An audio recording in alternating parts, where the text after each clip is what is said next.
What's up? What's up? Boy, going live again, neighborhood real man, with a by request topic.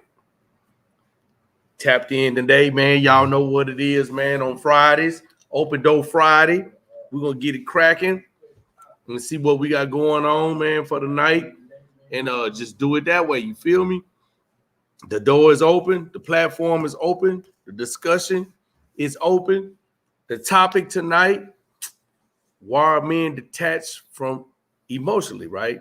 Why are men emotionally detached? I'm tripping. So look, yeah, man, it's open door Friday with a serious ass grown folks conversation. Let's men tap in and let's talk about a real issue that's happening every day. And try to find us some avenues, some resources for this to correct the behavior, give people some understanding what the behavior entails and why, and what we can do and where it derived from, who has it, why you got it, why you shouldn't have it, you should be trying to fix it, uh, whatever the case may be, man. But y'all get in here, man. Y'all subscribe, hit that like button, share. You know, let's talk about it. It's open door Friday. So, the haters can come in, the busters can come in, the suckers can come in, the grown ass men and women can come in, the gangsters can come in, the dope fiends can come in. Man, say, man, it's like an open tent revival. You feel me? Let me stop this right here, man. I gotta do something right quick. So she's cut off because they're gonna bang my phone to death. All right. So then we got that in session. So, man, like I say, why are men emotionally detached? This topic was requested through the chat.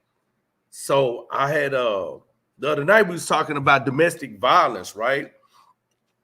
So everybody was engaged. So they asked, hey man, hold on. Excuse me, y'all. Hold on. We gotta stop all this. We gotta stop the madness. All right, there we go.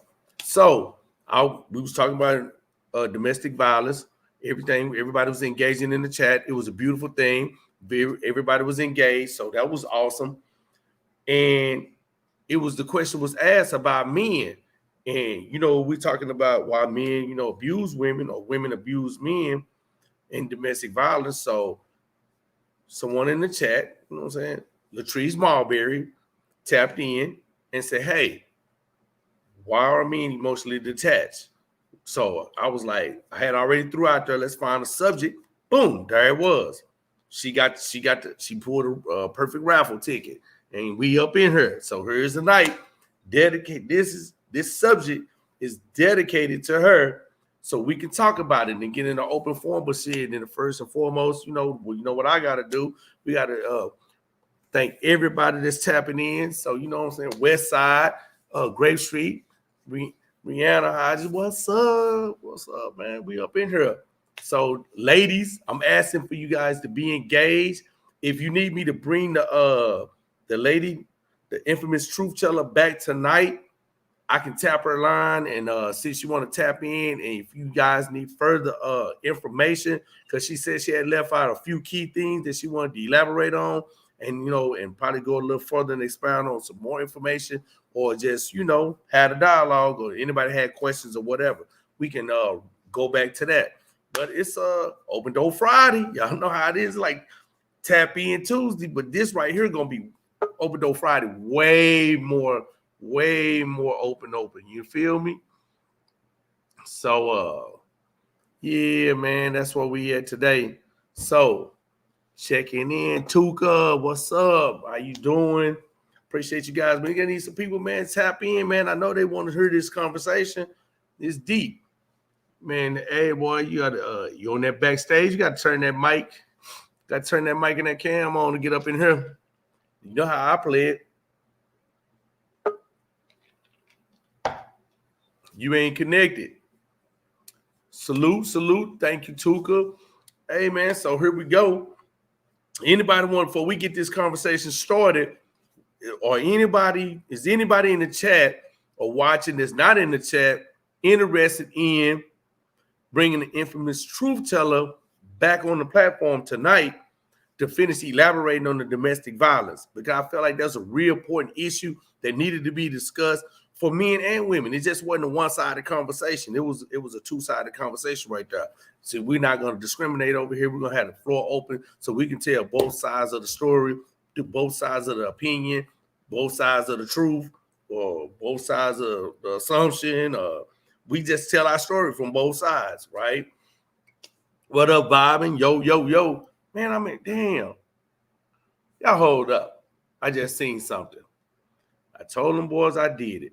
I apologize, but we get this show started. I got to correct that too. So I'm over here tripping today, huh? I got to tap in. Oh, okay. Let me see, making sure. All right. So everybody that's a moderator, let me know. I got you, man. You know what I'm saying? They say, let her get it back on the blacktop. So we're going to tap in.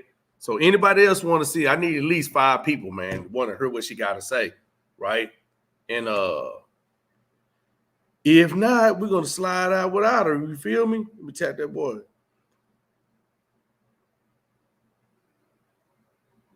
Hold on.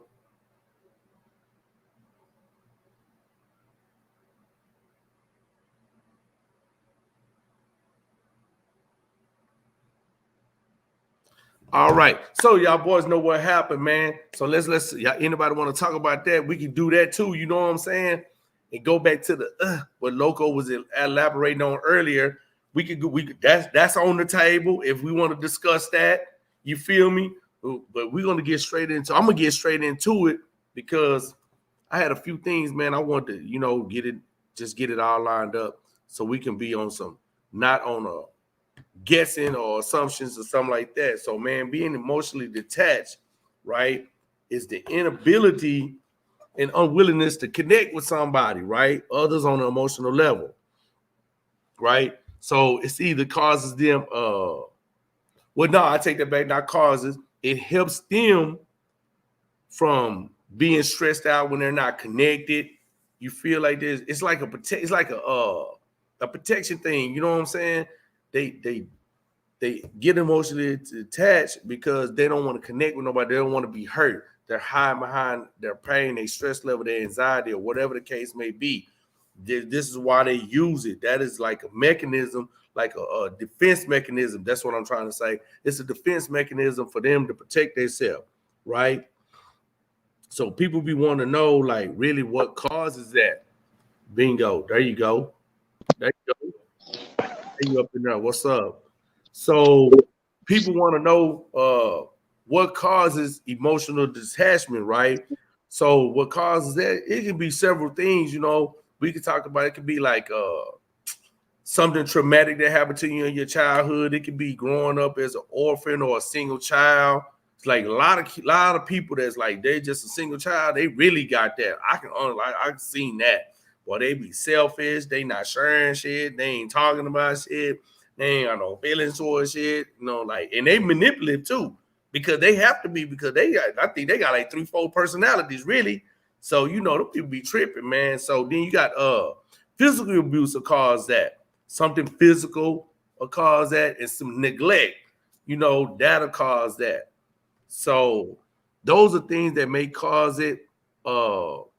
Maybe substance abuse, that might cause it. Alcoholism, that could cause it. Maybe some insecurities, you know what I'm saying? May cause it too. We don't know.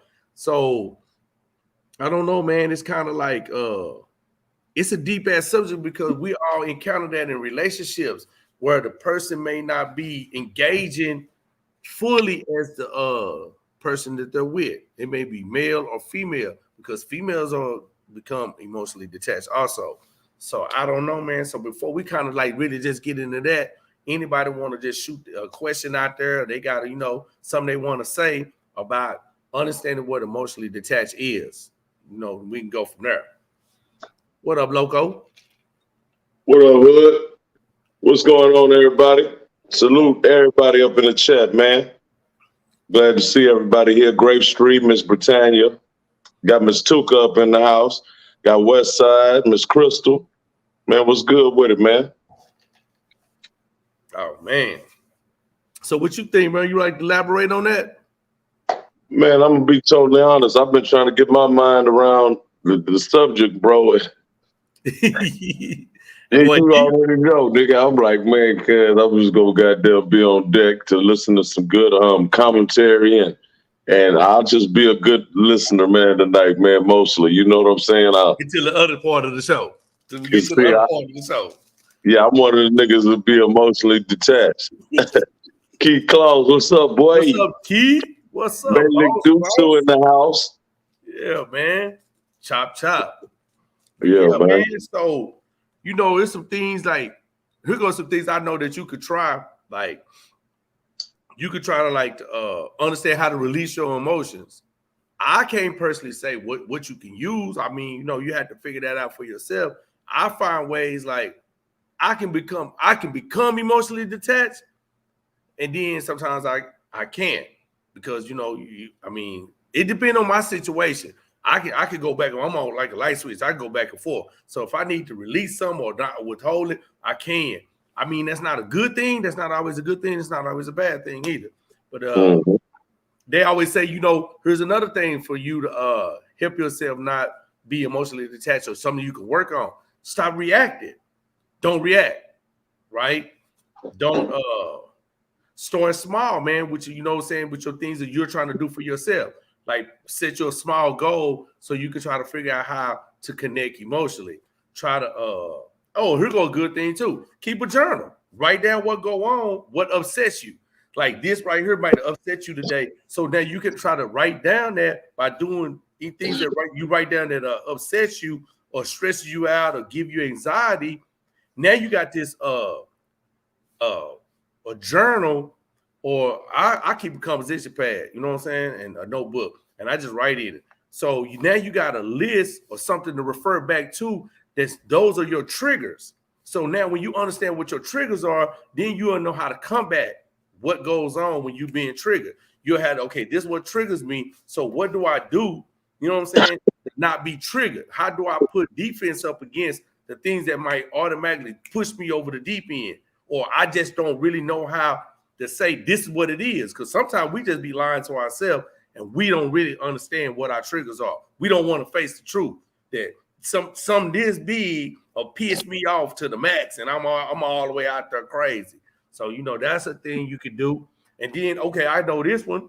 I heard this one from I talked to a female. She was the only child, and she said a lot of times she used to meditate. She would meditate, and she was just like, get a little woosah in, and and smoke us some weed and woosah a little bit, and she back good. You know what I'm saying? I be like, man, you know what I'm That saying? is crazy. It's crazy. You know what I'm saying? But then, you got to be patient. You got to be patient with self first. See, we can't be patient with the other person. See, we quick to blame somebody for our emotions. We're quick to blame somebody for the things that we do and feel and how we react. That's where you need to stop at right there. You need to stop blaming the person over here and being impatient with them, and be patient with self first and say, hey, hold up, man, pumpkin, man, you tripping. Think about what you're finna say. Think about what you're finna do first. Now you can kind Well, of hey, I gotta cut you off right quick, just come man. in now.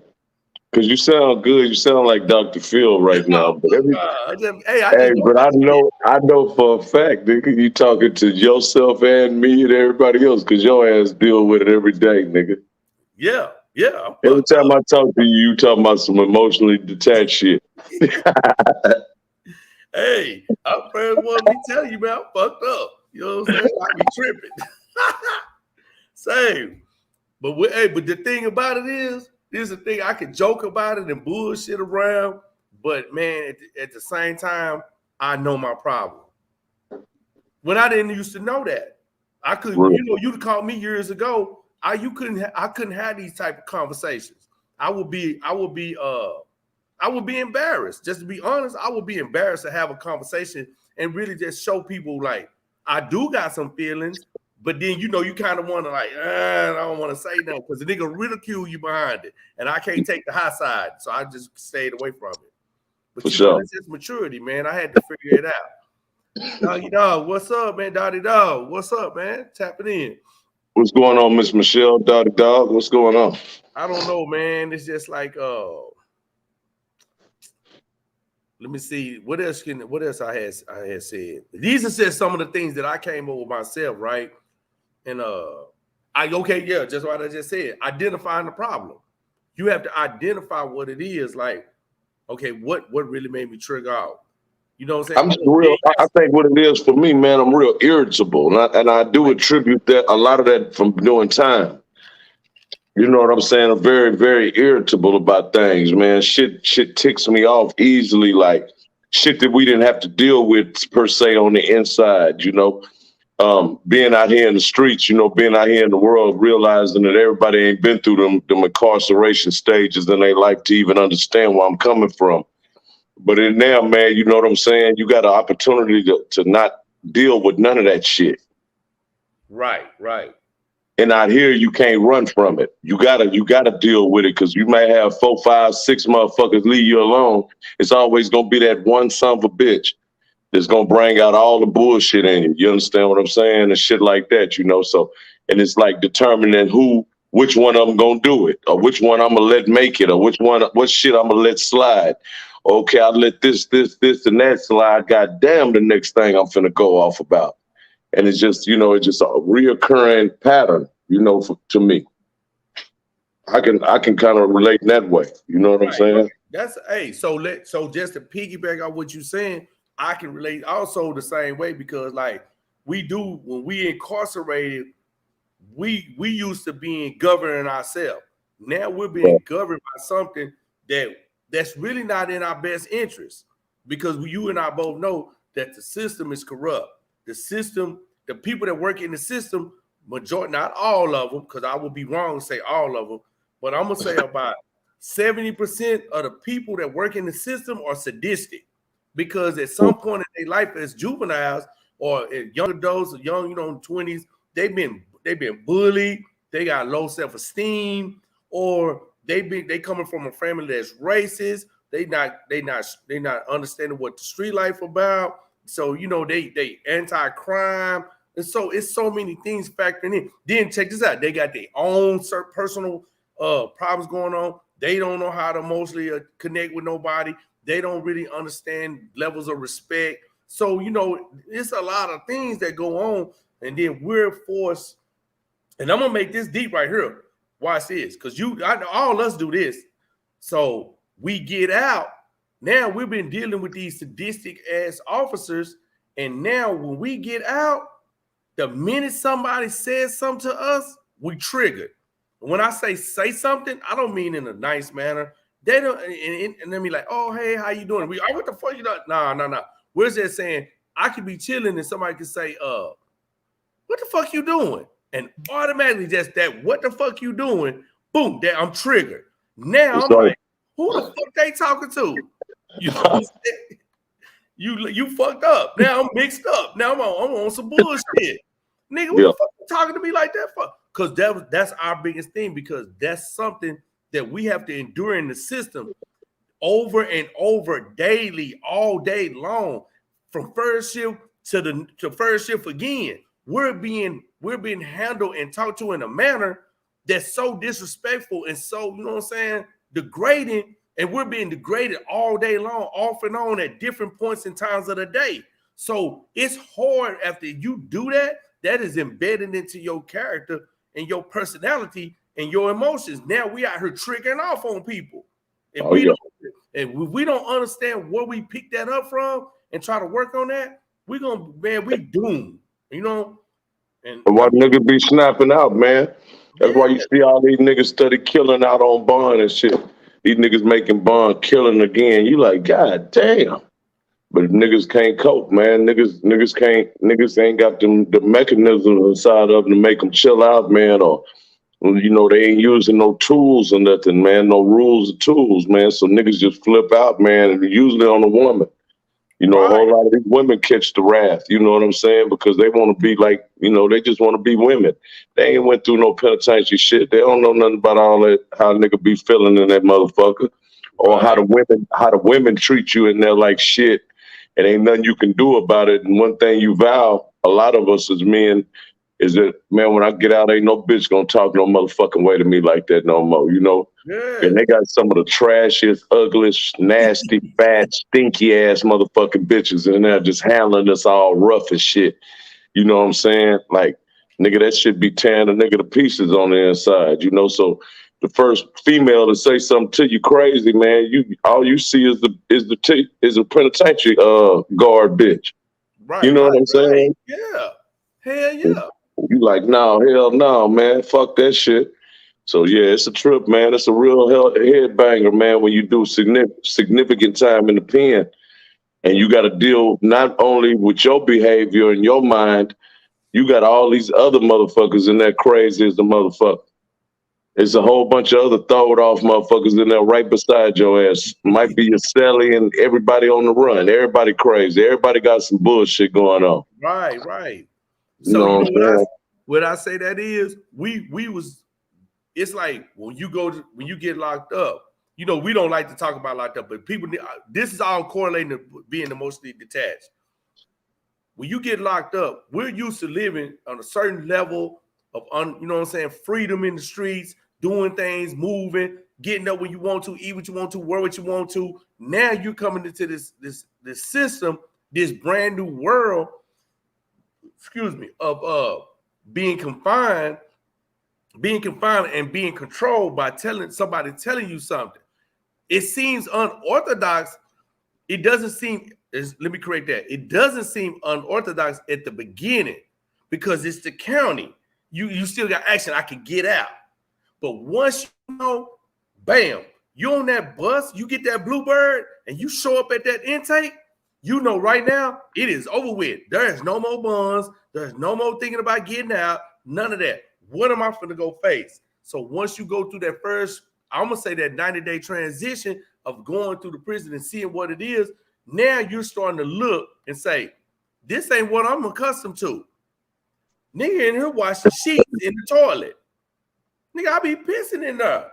Nigga got up early this morning, he in there dunking sheets up in there, washing like a motherfucker, and telling the motherfucker the cleanest thing in the cell is the toilet because you bleached it out. No, nigga, where I come from, don't spit in the sink. Spit, you know what I'm saying? Spit in the toilet, man. We don't do no spitting in the sink. Nigga, where that come from, man? Because where I grew up, where I come from, in my house, we spit in the sink and the toilet. If I choose to brush my teeth over the toilet or whichever one, I got the water running anyway to rinse the sink out. So it's like those things start. So the normal things that we was accustomed to become in prison, they become unorthodox. They're taboo things to do. So now we got to reprogram our whole outlook, our everyday conduct, our things that we felt that was normal. Now we got to reprogram ourselves and reboot ourselves into this unorthodox way of thinking, way of living, and these habits. And then we have to come out here after 15, 20 years and try to reprogram ourselves back the way we just programmed ourselves to the penitentiary. And then I'm gonna just go a little bit deeper. You right, just speak what Loco said. He right. We're fucked up because we can't have a solid relationship with a woman because we had these. I ain't gonna say they nothing, but then, man, they make $24,000 a year being a guard. Man, you don't make number $2,000 a month, $2,300 a month for the month, not no week, for the month. And then you have the audacity. I don't know about where you was at on Ferguson and Clemens, Bill Clemens, but on Cofield, them chicks come out of Palestine, Crockett, Jacksonville, Henderson, all them places like that. And then they come and they got the audacity to be mad at me because I talk shit to the white man over here. This white woman, I don't want to do what they tell me to do. And they tell me that's why I nigga her. But then when I go to the black sergeant or the lieutenant, say, man, I'm Sally fucked up, man, kind of mentally crazy fool. I can't sleep up in there. Man, can you just move me to another cell? I don't got nothing to do, man. Fuck that. I don't do none of that. But I go to the white boy and ask him, we know he a redneck. We know he like niggas. but his is just certain black men, black people there that he like. He Oh yeah. cool with. So now I go to them and say, look out, man, Lieutenant Lisbon. Let me, man, I gotta holler at you, man. What's up? Man, my celly tripping, woo, woo, woo. Man, move me out the cell if I whoop this hoe. Man, goddamn, goddamn, boy, what's block you on?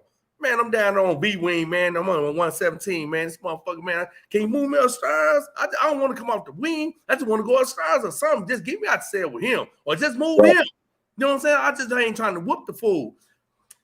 Goddamn, give me what's your TDC number? Nigga gonna turn that motherfucker, whoop, get right on the computer at the search desk. Real talk, Whoop, nigga on the move sheet at 2:00. That's how it go. That's how it go on convict. And see, that's what I said in one of my shows as well. You know, like I had Nash. You know, I don't know if you went back as far as Nash, but my parole officer, man, you know, that's rare, man, to see a nigga parole officer fuck with you like that and really show love and keep everything solid. Usually what we've been boarded with out here in Texas in the prison system is niggas and shit that they've been bullied, like he said, when they was growing up and all this here, could never hang with the in crowd.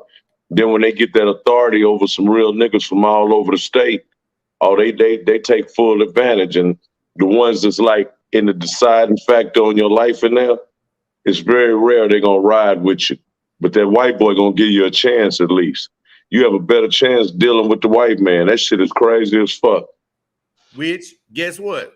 All this relate though. All this relate to emotional detachment. Which why now I don't like my black women. Not because you don't choose to not like them. No, hold on. Listen. The black women, now you talking, now you brought all time. No, not nigga. Listen. In prison, niggas saying we don't like the black women. They be tripping. Right? Got you, See what I'm saying? They tripping. Fuck them. Woo. But guess what? That you know what that does? That make you emotionally detached from our black women. So when we get out here, we can't relate to them no more because we're looking at them like the women that work there. And they not them women. They didn't do none of that to us. So we bring that negativity home to them and impose that, you know what I'm saying, on them. And they didn't even ask for that. You feel me? Because we don't. But no, because a lot of them, because like I said, what brings it up anyway is because a whole lot of these women out here, man, be with that bullshit, bro. Oh no, but hey, I'm talking about not. I said these women, not. I'm talking about black, Mexican, white, just women in general have a style. Some of them, let's say, some of them are cool. And some of them always be mad with their mouth stuck out. That's what I'm talking about. Okay. And I got you. Yeah. If you catch you one with the mouth always stuck out, I don't give a damn what color she is. That shit gonna trigger a nigga. Cause you like, God damn, man, it's all mean ass motherfucking shit. I like to have nice people, nice, you gotta be sweet and shit. I can't have all that old provoking me and antagonizing me and shit and like starting shit and always mad and all that bullshit that don't work out with no nigga out there joint, man. You're right. That's why I say we take on the negativity, the unorthodox thinking, and the concepts in prison, and they start getting instilled in us, and then we bring it home, and now we can't even communicate properly because we got this. What the fuck is you talking about? Why are you saying that? What you talking about? Why are you talking to me that we defensive? We always be, man, you gotta think about it. We always defensive in prison. Nigga don't, the only time we cool, we sitting on the back bench talking about, man, heat the coffee up. What you want, shot of coffee? I got the cookies, baby. Who gonna bring the tuna? I got the tuna soup. That's the only time niggas is cool. But when we dealing with the administration, bro, it's always some negativity. It's unless you just, you got one, she trying to holler at, you trying to holler at. But other than that, it's a lot of negativity going back and forth, bro. And it's like, it ain't never no decent conversations. Again. Hey, but I ain't gonna lie. I send much love and respect to Miss Lee. Man, Lieutenant McDuffie, Sergeant Franklin, when she's, I think, a lieutenant. Oh, she's a major now or something. But look, it was some cool black ladies, man, that really got down for us down there. Don't get it twisted. No, yeah, they did. So therefore, I can't even really put it all on that. I just said that may be a contributing factor. Right. Because I can't put it all on that because I had a whole bunch of black women in there, man, that had much love for me. Miss Williams, the list go, Miss Sanchez and them, nigga, the list goes on and Yeah, on. yeah, yeah, yeah, yeah, for sure. You know what I'm saying? And there was a lot of white women that got down and went to bat for me at different times. Over you talking about a 13-year period, you talking about you was in that 20-some years, cuz. So I know you had the same experiences, but more. You know Right. what I'm Yeah, saying over yeah. that time. So yeah, I don't think it's fair to the ladies tonight. I got to be square business with Oh yeah, them yeah. We're gonna be fair. We're because gonna be they honest. not that y'all are not the reason at all. It all comes down to my behavior and me. How I Right. look at Right. somebody else and how I perceive whatever I went through in the pen, it still come back to me. So we got to be 100 in Yeah, that. yeah, yeah. We gotta take accountability. Yeah, that's what. And Mhm. see, we're gonna talk about that's gonna be discussed too. You have to take accountability for being emotionally detached. You just didn't. Right. We weren't born like that. We started. We picked up that behavior. Look, hey, I just Okay. want to stop right here. Look what Crystal said. Yeah, I see Miss Crystal. Somebody Phil Donahue. Really? That's what we Phil doing? That's what we Donahue, doing? Dr. Phil. Yeah, that's That's what we right. doing. Say, man, we trying to, hey, we really, hey, on some real shit, I'm really trying to give y'all some good understanding. So when you deal with a dude, well, he been incarcerated, and this ain't, I'm gonna be straight like this. This ain't got nothing to do with dudes being incarcerated only. Because you got dudes that ain't been incarcerated that's emotionally detached, that got those funny ass ways and them triggers. So this is universal. This is not just one category of people or men. We're talking about every all the way around the board because there are other things. Because guess what? You can be locked up another way that don't always have to be physical. You can be locked up mentally. Oh man, we got somebody tapping in. So hey, gotta unstrap that face. Well, I can't tap you in, man. We gotta see who we talking to. You feel me? You gotta unstrap this and say, I'm gonna bring you in anyway. Yeah, I What's up, saw man? it. Yeah, Introduce yourself, though. Hold on for you start. Introduce yourself. We don't know who you are. hi. I'm my hollaback. I do Uh-huh. apologize my accent, so I do apologize for that. Okay, thank you.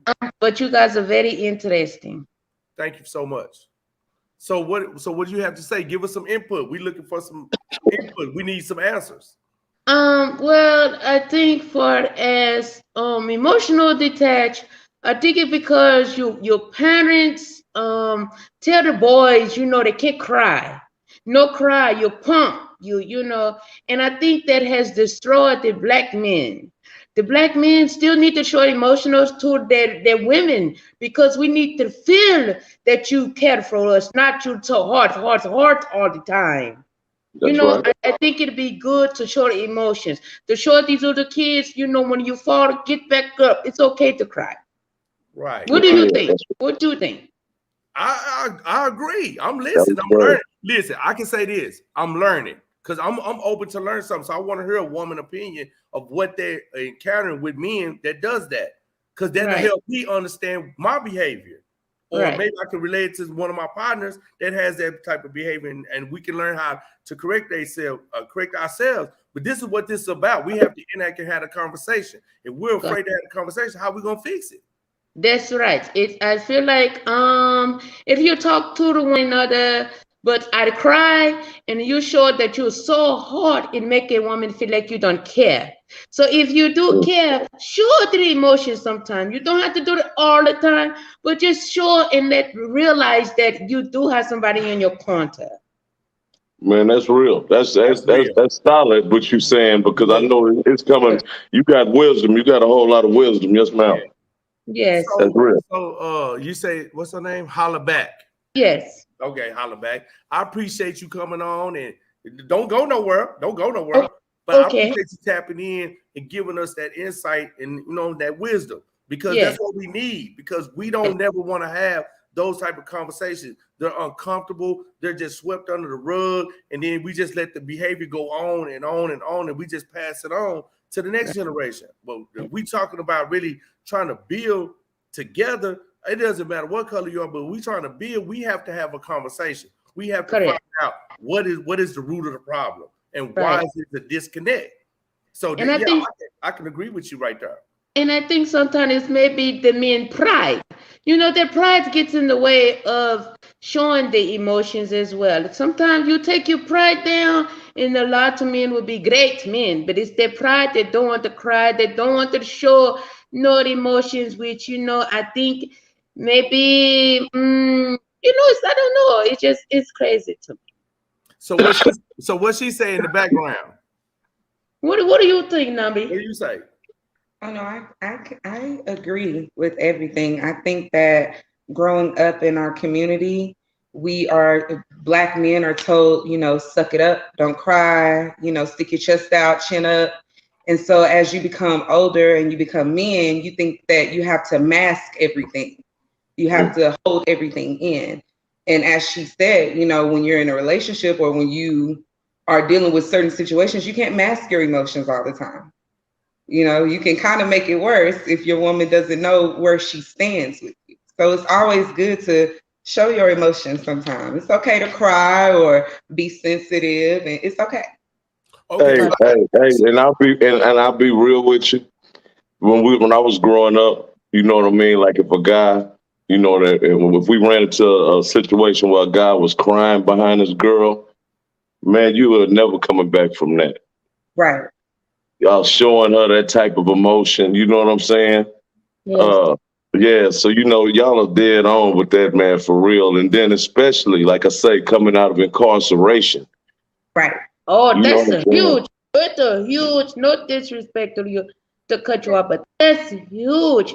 A lot of men come out of there. I don't notice it because, they say 1, 2, 3, 1, 2, 3. But I'm only 30, 33. But it's a lot of men out here, that go to the prison 20, 30 years, and that's so hard. It's like you can't break that chain. You must break a chain. Break the chain, break the cycle. You show your kids something different other than what your mom showed you. Right. Be better. For Right. real. For real. so let me ask you ladies this question right here. Okay, with all that being said, and that man, that's some great insight right there. And I mean, that's beautiful. So my question is, when you encounter a guy that's emotionally detached, what is your suggestion to other women? Because do you guys, let me see. Oh, do you guys know how, if a guy's emotionally detached, do you know how to deal with him? What are the measures that you take to get him to open up and be comfortable enough to start being emotionally attached to you, or start just showing some type of emotion? Do you guys have any insight on that to share with us? No, I heard you. Okay, she let me go. I think to the some women, no women, period. You got to know who your mate is.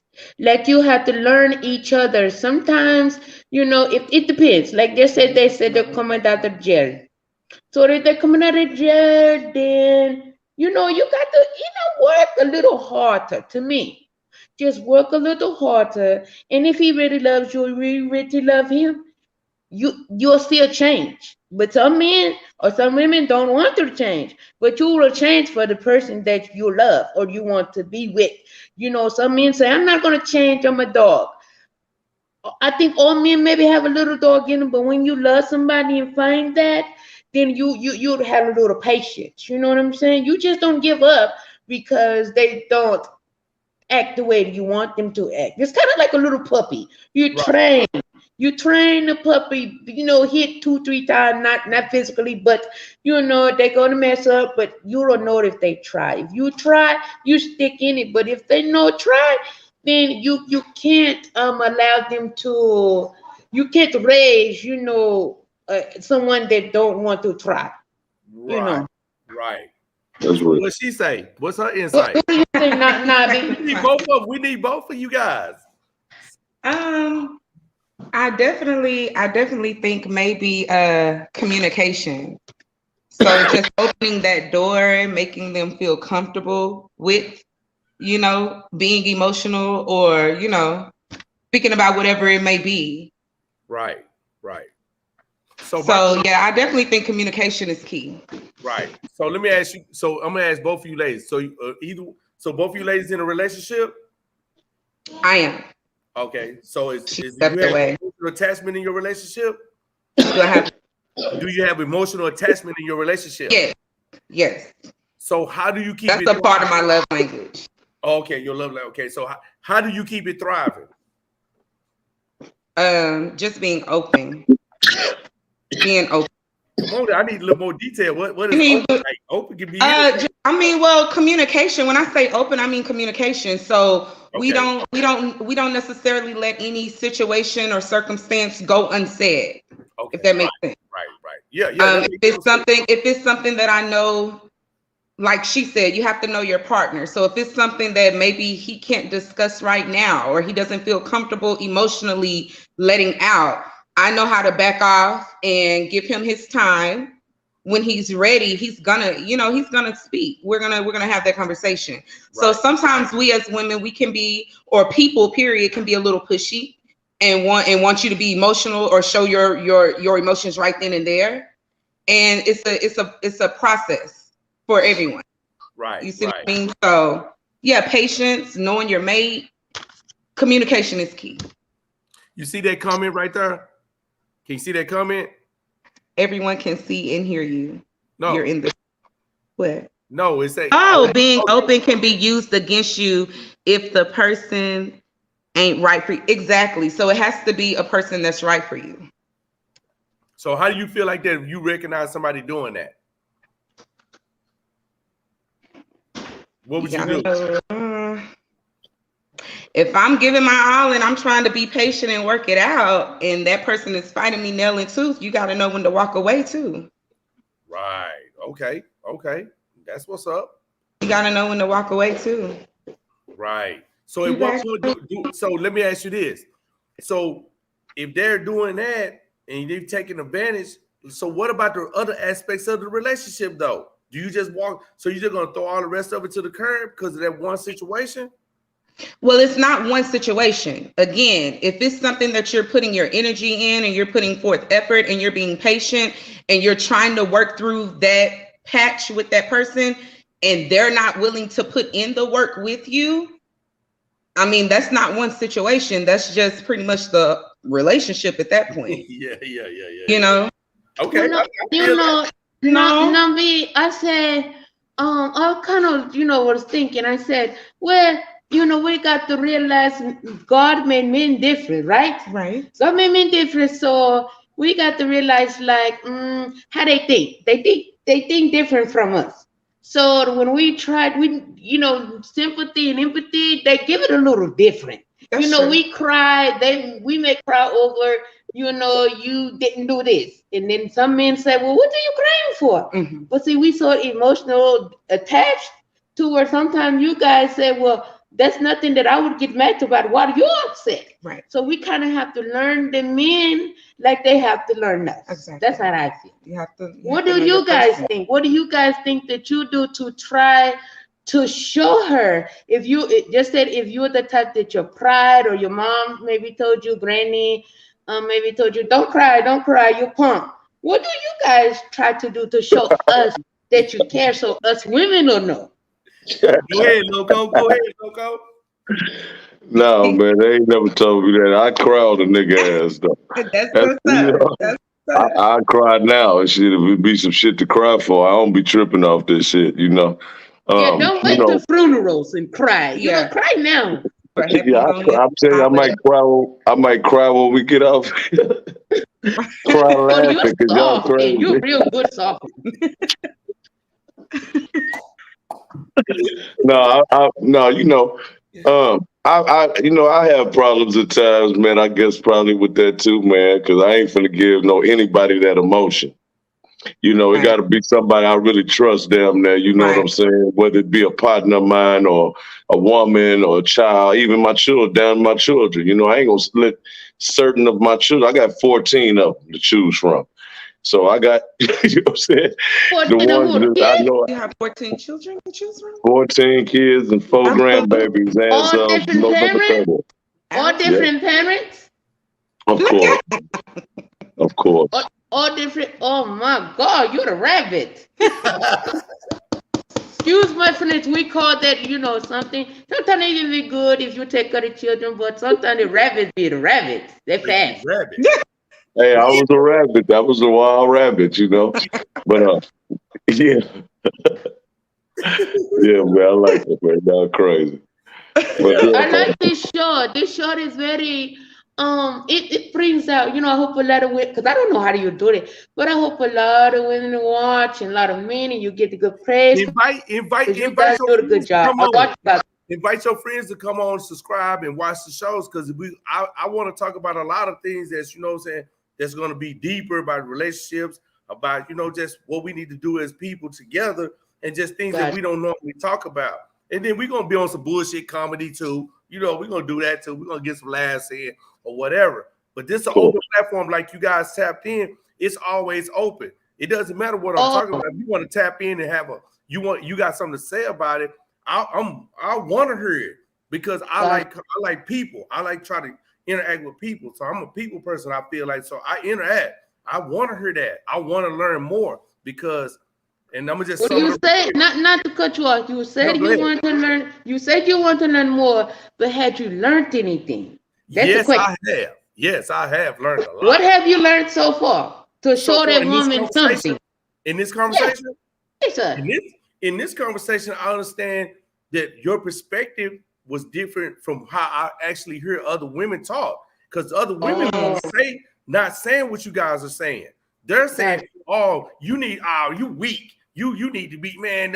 A real man won't do that." Oh, yeah, You yeah. guys not saying that. You guys are just letting us know, like, hey man, it's okay to open up with us. It's okay to try to do this because we're not judging. See, you guys are Right, letting us know that you're not being judged. You're not gonna be judgmental. It's okay. It ain't like you're gonna go run and tell everybody. right, right, right. Giving us a different look at it. And like, okay, it's okay, man, because maturity shows through. The wisdom shows that you trying to connect with yourself. So, like you said, don't cry at a funeral. If you No, don't, but Right. how do we know? How do yeah, we know y'all told us that, right? And both of y'all pretty much preaching the same gospel. And y'all say, we need to be more, emotional and all that. And you say your man be, emotional with you. Mhm. And then we say, okay, and we go ahead and give you a little cry, a little baby cry, and then you go and tell everybody else. Or in this day and time, you know what I'm saying? You know how women are nowadays. They'll just front on you in front of all your homeboys. Yeah, motherfucker, you gonna be with that crying and shit all the time. See what I'm saying? See how that shit turn out? yeah, to turn ugly. Well, It'll turn well, ugly. your friends pretty That's much not, know if yeah. you're punk bitch or not. Yeah, They Yeah, know. yeah, they They all know. know. They know already. If you say, hey, he cried about because he couldn't come They're last gonna be night, like, oh yeah. he oh know. god damn. He They couldn't do know. what? He couldn't do Yeah, what? just making an example. They kind of know already. If he's a bitch, excuse my Yeah. French, or if he's somebody that it's okay. It's okay to cry for spilled milk sometimes. Not all the time. Don't throw up in the pond. But cry sometimes. That's all. Right, right. Every time a nigga pull up, he crying, man. You be like, goddamn, nigga. Well, Well, if you do all the crying, what the baby gonna do? Yeah, what the baby gonna do? She cry with me. right, What's up, right, brother? exactly, right. He gonna cry with They you. better cry with me. Oh my goodness, y'all a mess. Yeah, but you right though. She right because he right. He right too though because women will take that, and when they get mad at you, then they start throwing all your little. They feel like they faults, but Right, that's your realness. yeah. So look, I can say this. I mean, like I be out, man, and my mom told me this in prison, right? I had got got into it with the law, and they had banged me up. And I come in there, I'm shackled up like the onion field killer. I'm in there shuffling in, put me in the little cage. My mama looking at this. You got to think, this my mom, and to see Right, me come in there all shackled up with these cuffs, leg irons on, all this shit. She tripping like, what yeah. the hell? She ain't never wanted to see me like that, but to see me in Right, that manner, she told me, and I told her what had happened, right? And I was explaining to her what happened. And then, she see the pain in me, right? She see the pain. She tell me, hey, don't never let them see you cry. That's what she told me. Don't never let them see you cry. No matter what happened, don't never let them see you cry. Whatever you got to do to get back home, whatever you feel like you need to do, mama gonna stand with you. Man, that was actually my turning point for me in prison. Like, you know mm, what? My mama said, no matter what I gotta do, when she already knew I was doing whatever I had to do to come home every day. So she was mhm. just okaying. I'd rather see you. I don't want to see you like this, but whatever you have to do to protect yourself or to survive in this system, Do that Absolutely. with my blessing. Absolutely. But I want you to do that. But what you don't do, don't never let them see you hurt. Don't never let them see you cry. Don't do nothing. But do you see the key words that you said? She said, "Don't let them see you cry." She never Right. said not to cry Not to though. cry. See what I'm saying? That's why I'm telling you. She said that. So, Hold on right quick. Hold on right quick. Hold that thought for a second. Let me tap her in. Let me all tap right. the other guest in. How you doing? Okay, we're gonna let you introduce yourself. Let her finish her thought and introduce yourself, please. All right, go ahead. Oh, the only thing that I was saying is she told you not to let them see you cry, but Right, she never said that you could not cry. So understand that you still human, you know, and you still gotta let those emotions out. right. That's what I'm So saying. yeah, I Yeah. think. Go ahead. No, go ahead. No. No, I'm talking to the new guest. How Okay. are you? Okay, go ahead. Introduce yourself. Hi, I'm Abernathy. Hello, everybody. How you How doing? you doing? I'm all right. So, what's your input? Yeah. Oh, well, I was looking at a lot of the comments saying that, scandalous women will use, your feelings against you, and those type of things. But I think that one thing that I think is that some people don't understand, we put our feelings out there a lot of the times, most of the time throughout the relationship, and we fall down and we get back up over and over again. And I think that it would make a difference if men showing their feelings, that's taking that same step that we're taking all the time. You know, Good we job. we you know, and I think a lot of it is cultural. Like you guys were saying, I agree with everything you guys were saying. That we have our men telling their sons, don't cry, be tough, be hard, and Mhm. then they're also not showing them the hugs and the kisses. It's okay to show affection to your son, and that's how he's going to be able to be open with his relationships from the start and his emotions and his feelings, and be able to decipher, if he should, how far he should show his emotions with what person, or is that the person he should open up to. Right. But I just, that would kind of change the system a lot. Well, Mm. I mean, we can't go back to the old school in this right here. We always like to refer back to the old school, I think, like it was in the old days. In the old days, it wasn't accepted either. So it's Right. something that we're going to have to always continue to keep on, probably preaching to the youth and to other people and stuff, about this subject right here, because it's a very real subject.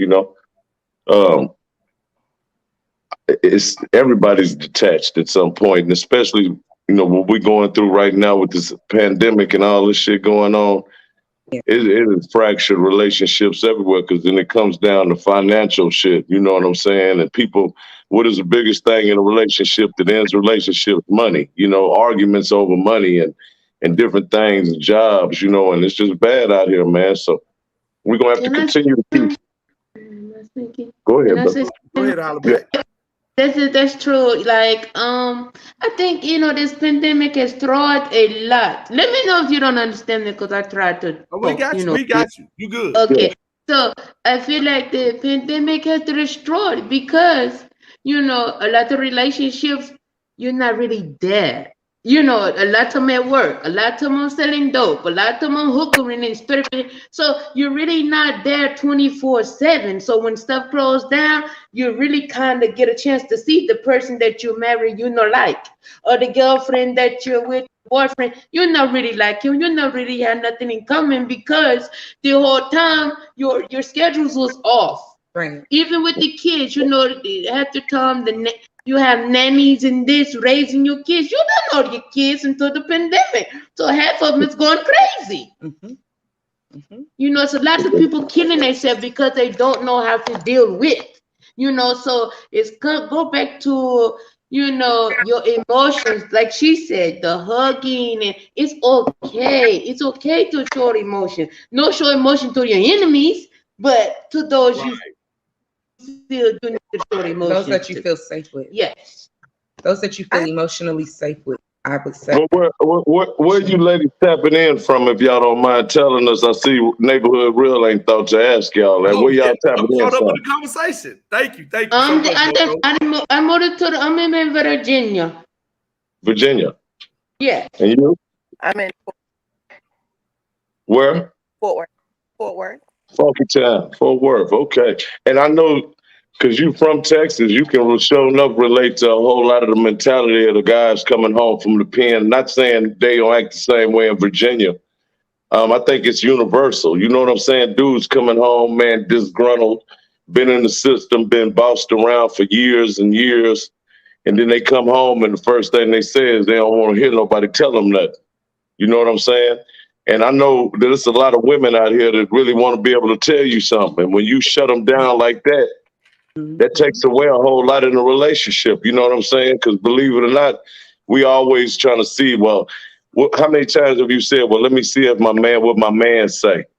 You know, if your homegirls ask you to go out or if the homeboys ask us to go out, you know, and say, for instance, he tell you, you can't go nowhere.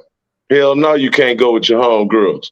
But he don't even ask you. He just go out with his homeboys and you better not say nothing. All that come from not being able to having that set in our mind that ain't nobody gonna tell us nothing. Or coming in at 3, 4, 5 in the morning in your house. Women are always saying, you know, don't be coming in my house this time of the night, or, you know, this, and that. You got a bunch of dudes that's gonna come in and you better not say nothing about it. There's gonna be a fight. All that stuff derives a whole lot of times from incarceration and institution, being institutionalized. So just giving y'all some So I tidbits have two too, so questions. y'all can recognize. Got you. Good, Okay. good point. Because it happens all the time. Yeah, that's some good advice. Go What ahead. you say, man? I have two questions. Abernathy? Uh, my my first question is, as you as men, do y'all feel like men confide more in their friends than they do their women? So I'm gonna answer that. I'm gonna answer that, and then Loco can answer. Me, I'm gonna give you my perspective of what I do. I confide in who I feel like I could trust. It don't have nothing to do with my woman personally or my friends or my family members. It's really who I feel they just show me that I can really trust them with my most intimate thoughts or my emotions or my feelings or how I feel about something. Just dead ass serious. My woman, And, I might and not be able to trust. I might not be able to tell her nothing because she might take it and do something with it, or she didn't already show me she won't hold water. She not really gonna respect. She not gonna understand how I feel if I tell her something. She might ridicule me behind it because she might have already done it, and now I know not to say nothing no more. I'm gonna shut up. I'm gonna shut down. I'm pretty much you know, totally, you know, another way on that. I'm more so I keep everything to myself and my kids. You know, I pretty much share with my children. You know, I've grown kids. I have 4 grown children. So, you know, they tend to be the ones that I confide in and really, you know what I'm saying, find my closeness in. I know they ain't gonna really say nothing about nothing. You know, they gonna keep it within us. You know, um, as far as the homeboy thing and all that over the years, you know, living and going through different things with people and stuff like that, I tend to keep all that separate. You know, we hang out, but I don't go there. You know, uh, keep people out of my business. You know what I'm saying? So that's just the way I handle things. You know, and this might be, you know, it's just like I say, you know, over time, you know, you find yourself hardened in that area because people betray your trust. You know what I'm saying? You can tell somebody, hey, don't say nothing, but I got something to tell you. And then you turn around 2 or 3 days later, 2 or 3 hours later, and you hearing your story again, and you mad at that person, but you couldn't even keep your secret. So how in the hell did you expect him to keep it? So you know that's the way I live by that rule right there. So I keep, you know, the things that I know I don't never want people to be up on or know about my business. I keep it right here within me. You know. That's just over time. I'm learning. You living and learning. You know what I'm saying? Incorporating different things. I wish it didn't have to be like that. You would love to just tell people or have a homeboy you can call, but shit, times and changed. Ain't none of that shit cool. You look on the internet, you know, shit be on the internet. Or as soon as a nigga get mad at you, come in and chat and tell all your business. So you know what I'm saying? You got to be protected, especially so in this lifestyle right here, doing this shit. Right. I want to add to that. You know what? They say a great historian, Ben Franklin. We know he was a master mason, and people don't know that. Well, he wasn't a master mason. He was like 32nd degree mason. He said, only way 3 people keep a secret, 2 of them dead. That this is the person that signed the Constitution. You feel me? So if he say that, people got to really look at that and be like, damn, how do I really guard my secrets? How do I really guard my emotions if I can't trust somebody? I mean, I got somebody I can talk to and I tell them a lot of stuff. I really want to tell them a lot more, but I'll be kind of reluctant because you don't want to put you don't want to put your whole history out there. You don't want to put everything out there because you don't know. I don't want that person to view me in a negative, a funny way because they already see me in a certain light. So it's certain things and aspects of my life I don't want to share because I want to be viewed kind of funny, like, damn, you like what? This is how you feel about that, or this how you look at that, or oh, that's what you done. Like, whoa, it's too much. Some people just can't absorb it, so you got to kind of like find some balance in that. Are we losing y'all? No, I just thinking. I like to listen first. We talk too much sometimes. Us the women, you talking too much. Listen. I like your other friend on here too. But I said to that, you're the bright one to the other side with the big watch. I said to you, maybe the one that you were telling your secrets to, who told. See that right there is already the key. Don't tell her nothing else or him, whoever that it was. That already showed you their true colors. You don't mess up and say, oops, after I told you no, say nothing, But I think, like you said, with telling everything, you don't know how to tell everything, but you have to tell something to where we can know how to handle you. You know what I'm saying? Don't tell me, we walking in somebody's house and you done killed their brother and I don't know. Tell me before we go to the house so I know how to handle myself. No, we ain't going to the house. Yeah, but That's what we not gonna do. nowadays they kill people in broad daylight, and then expect for their girl to be down. Hey, I'm not going to jail for you, No, I want my girl to be down. Yeah. I got a question for you. I got a question for both of you guys. The rabbit and you over there. So how do you guys? Hold on, time out. Who's the dude over there? Who is the dude over there? I don't know. I'm sorry, I don't know your name. It's on the pitch. It's on the line. Oh, pumpkin. Oh, Mad Pumpkin. She said the dude over there. I'm sorry, no disrespect to Mad I know. Pumpkin. I'm having a good time. Yeah. So your name speaks volume. So is it mad pumpkin, or you always angry? Can your woman talk to you? Can can they talk? Yeah. Okay. Yes, Okay. What about you, Rabbit? Hey, anybody can talk to me, man. Cuz can tell you that, man. I'm there for everybody, man. I'm one of them kind of people. You hear me? right. I'm there for all my partners and shit, my friends and family. Anybody that got anything, to really holler at me about or whatever like that, then stay right here. You'll never hear about it again. Now, see, of course, because I told y'all my little story just a few minutes ago, I take shit and I keep it. I hold it. I ain't with all that. I ain't gonna do none of that.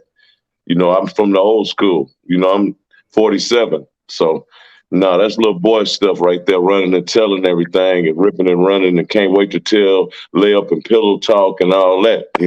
That's frowned upon, where I come from. Facts. Right. Mm-hmm. Good so we got us a information. new guest. Oh, well, they tapped out. We had us a new guest. They tapped Well, out. yeah. Well, sometimes, Yeah. So sometimes. Go ahead. Sometimes it's gonna be like that. It's gonna be like that. They'll tap out sometimes. But they know, man. We don't want nobody disturbing this energy, and you bringing in people we don't know who they are off top. So a lot of times people are duck on out because their intentions was bad in the first place. All So right. just be mindful of that, bro. Oh, I know how to cut them off. He said he wanted. I'll kick them out of her. Beep. Let's get up out of her. But look, hey, so my thing is to you guys, right? So to the women.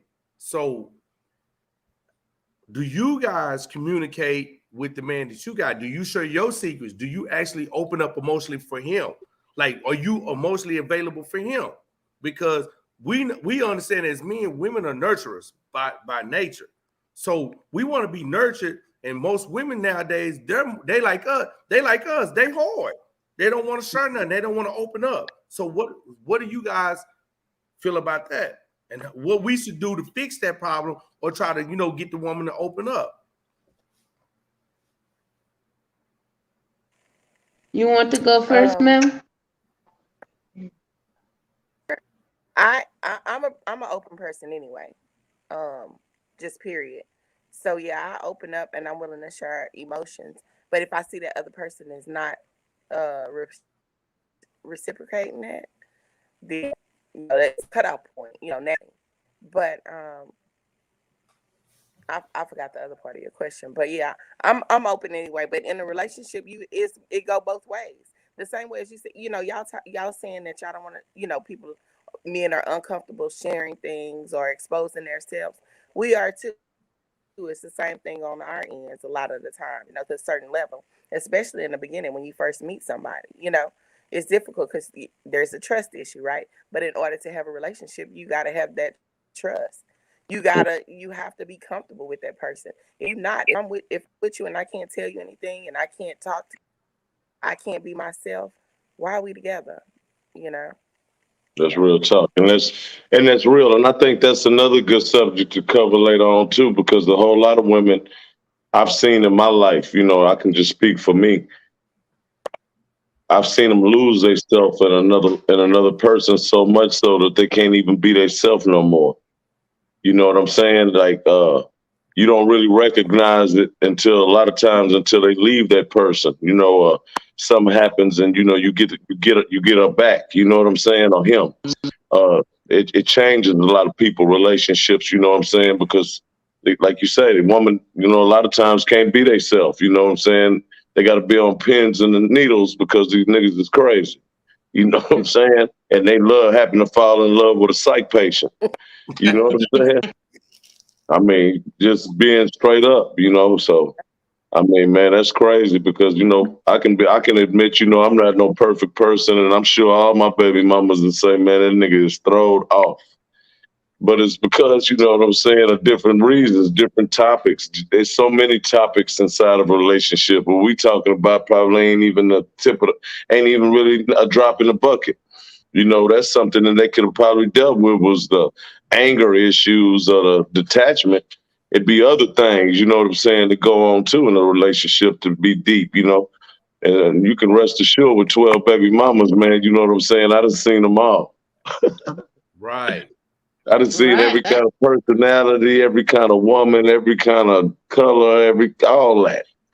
So shit, I'm talking from that angle, you know what I'm saying? Like, you know, I didn't intend on going and having all these kids. So when I tell y'all about it, I'm not bragging and I'm not boasting.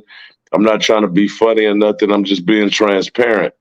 I always do that, even when I would meet a woman in a club, in a Subway sandwich, in a wherever. You know what I'm saying? Right off into it, I let them know off top. Look, man, I got 8 kids, or I got 10 kids. Oh, I got 11 kids, and I give them all a proper opportunity not to even deal with me. So they can't be saying later on, oh, why you didn't tell me, or he lied. That's dead with me. I felt like if I did not one of mine, then I'm a buster. You know what I'm saying? They my kids. At the end of the day, you going to come and go. My kids going to be here forever. So if you can't accept them, you don't want to accept me no way. You feel me? Because a lot of the women you meet, they be saying, well, I got 3 kids. I say, well, shit, I got 14. So what's Right. up? What? Okay, so I accept your 3. You accept my 14? Because Right. see, it's the package deal. You got to accept mine too. And that's just how it goes. So, a lot of guys that can't do that. They can't find themselves doing that, or they lie about how many kids they got, and you find out later on. I'm a big Maury fan. I'm probably one of the biggest Maury Povich fans it is. You hear me? So I always believed in taking responsibility and guys, and making you have to take care of your kids and shit. You feel me? Right. Right. Yeah, I always love speaking on my kids, man. Okay, Yeah, there I got a question. Now you local. Now, I know you said you got a lot of babies. yeah. So I don't know if it's too personal, but since you went kind of one and one and one and two, do you think, looking back, that you the common denominator. Could you are you with any of your baby mamas? No. So do you think you was like maybe had the problem? You Uh-oh. said, do I think I was maybe the problem? I'm probably not 98% of the time. Hell yeah, I'm the problem. So what did you learn? Like thinking looking back, do you say, man, I maybe shouldn't have treated that one that way because she was a good one, or because sometimes men can turn women, good women around. Some Of women course. no cuss, but when we deal with you guys, we cuss all the damn time. You Oh, know. hey, of course. I believe in taking full responsibility for my actions. You damn right. It's hard to deal with a person like me, over time, because I have a whole lot of issues deep down embedded off in me from my mother, from different things in my upbringing, my childhood and all the different shit. So, it always boils down to some of that in the end of all my relationships. So how do you break the chain? They say you get the new lady, and Well, it may be the one for you. But well, how do I'm big against this. I'm big against this, ma'am, and I hate to cut you off, but I'm very big against this. Like, I'm not pro marriage. I don't knock nobody for what they do, and if it works, then that's wonderful for them. But with my life experiences, me, you know what I'm saying, with yeah. women and trying to figure out how to coexist and all the different shit, like you say, what am I gonna do about it? I have no idea. Sometimes I think I got a hold on it, and okay, I got myself. Okay, I know I got, but that's just shit. It's just over time. I believe. I hope with age and stuff and progression, you know what I'm saying, that slowly but surely it leaks out of my life and I become more mellow and laid back and shit. But that's pretty much the best way I can answer it. You know what I'm saying? Like I say, I know my responsibility as far as taking responsibility for how I am. And I'm not the perfect person, but I'm a really wonderful person at the same time. You know what I'm saying? Very, very charismatic.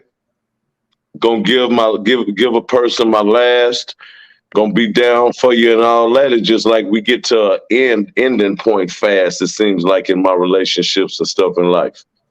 It's like I don't know, I just lose interest or something. I don't know. What do All you the think, Miss Hollaback?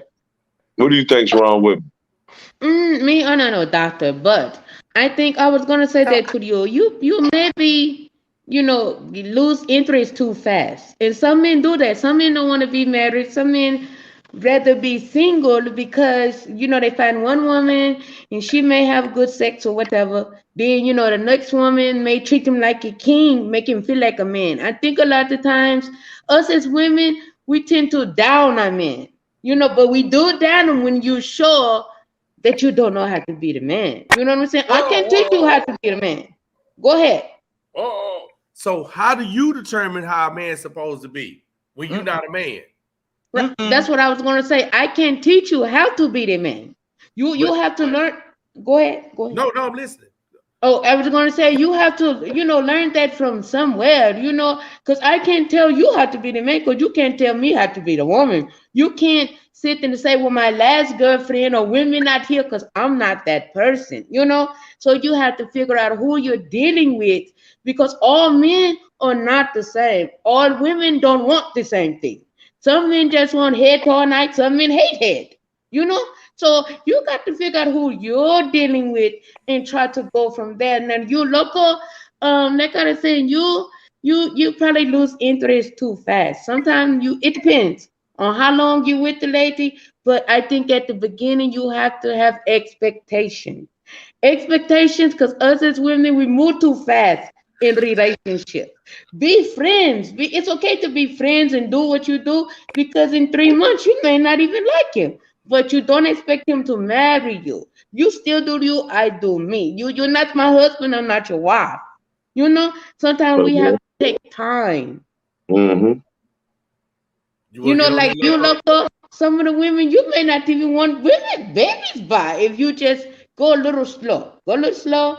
And I thought she was what she was, but in the long run, she know. Exactly.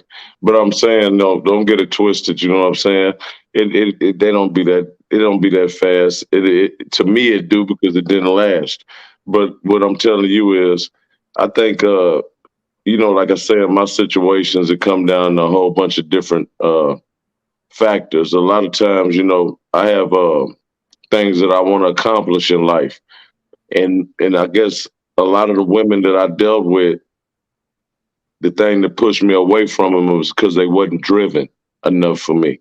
Mm. See, Okay. I want the best. I want to go. I want to have that type of lifestyle, and I want to achieve great things.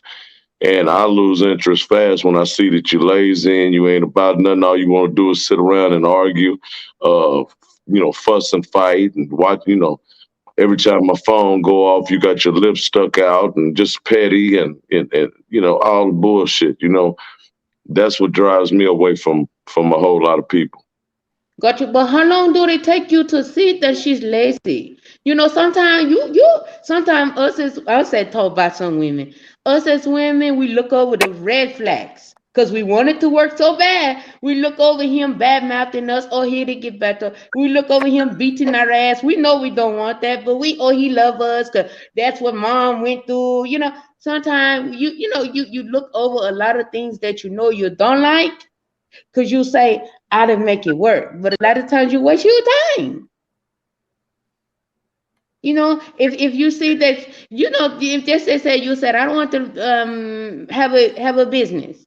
And you see that she's not behind you, saying, baby, we can do that. Or showing you what she can do, then she's not moving the same way. Give good pointers. Even if she don't have no money, she still can make you feel like you're the man and you got it. You know what I'm saying? Or just Yeah, like us, we say we yeah. want to build a car. We know we don't know how to build a car, but if you're behind us and baby, I think you can do it.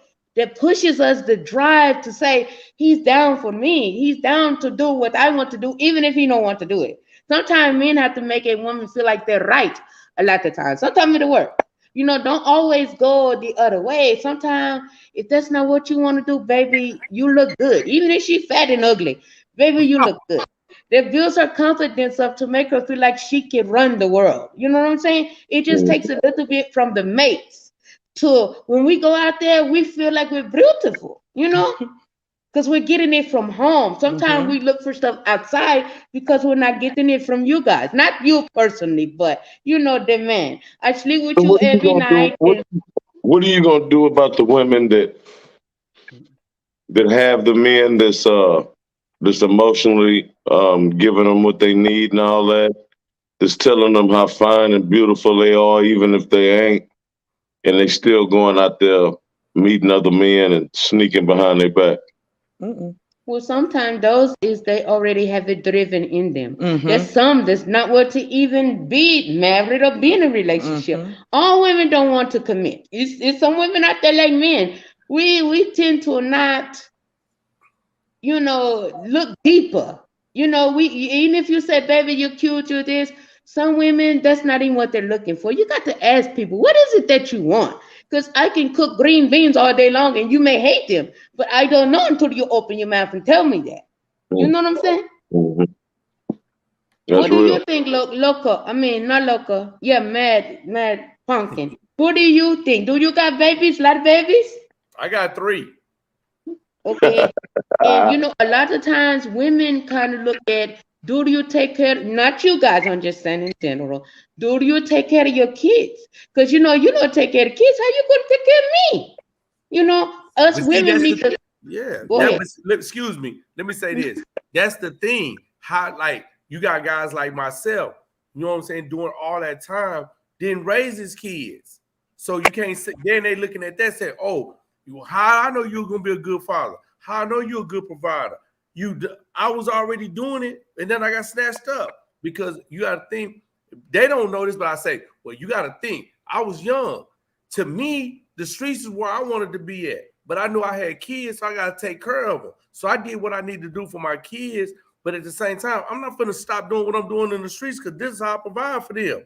Yeah, I might be bringing around this negative influence. I'm doing all these things, but I try to keep. I was always taught whatever you do, whatever you got going on, you don't never bring it where you sleep. You don't never bring it where people that you love. You don't bring it around them. So I never run that around them other than my kids. I mean, my kids, like they was the two oldest. They ain't young enough to remember when I used to pack a gun.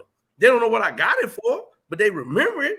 But they don't really know what I was into and all of that stuff. But as they got older, they found out. So that's like now I got a woman. She got kids, and then she looking at me like, "You raise your kids?" No, I didn't get a chance to raise my kids. So now, how do I depend on? So now I'm thinking, and they posing the question to me. Well, how do I depend on you being a good man figure or a father figure if you lack experience?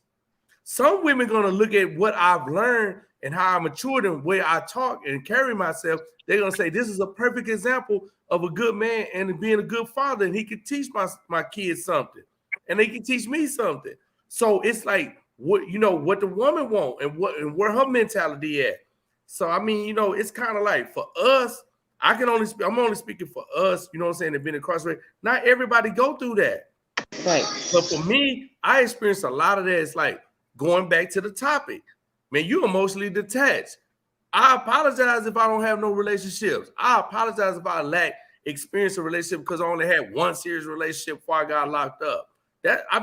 So now I get penalized for that. But then my other side of the flip side of that is I was gone 20 plus years. Now I come home, I've matured.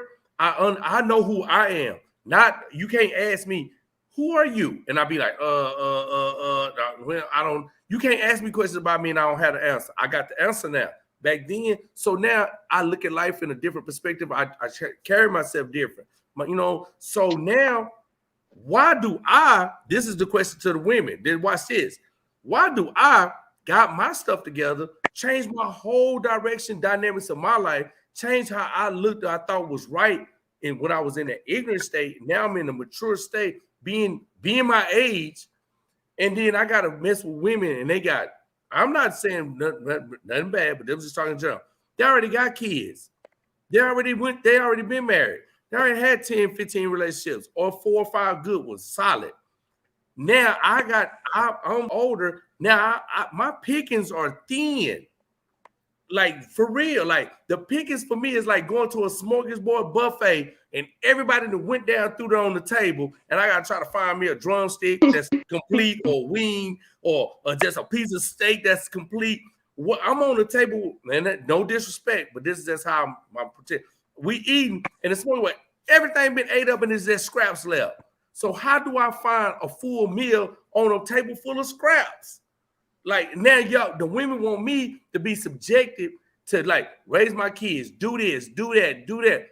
I'm not even equipped with the experiences to do any of that, and yet you're not aiding me in no kind of form or fashion, mentally, emotionally, or spiritually, to show me, hey, okay, even though I've been through all these things, I have 4 relationships. I've been married twice. I actually know how to have a relationship. And I say, hey, I don't know how to have a relationship.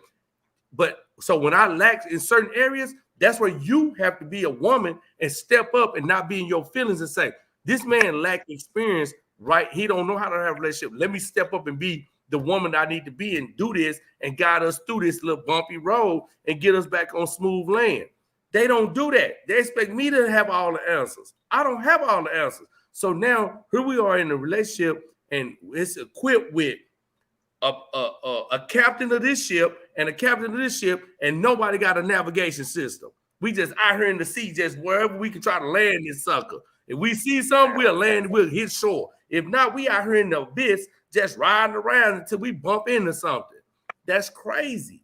So then they question your integrity as a man. You're not a man. What do you determine a man? Who are you to say I'm not being a man? Who are you to tell me how to be a man? Because I can't, like you said earlier, who are you to tell me to be a woman?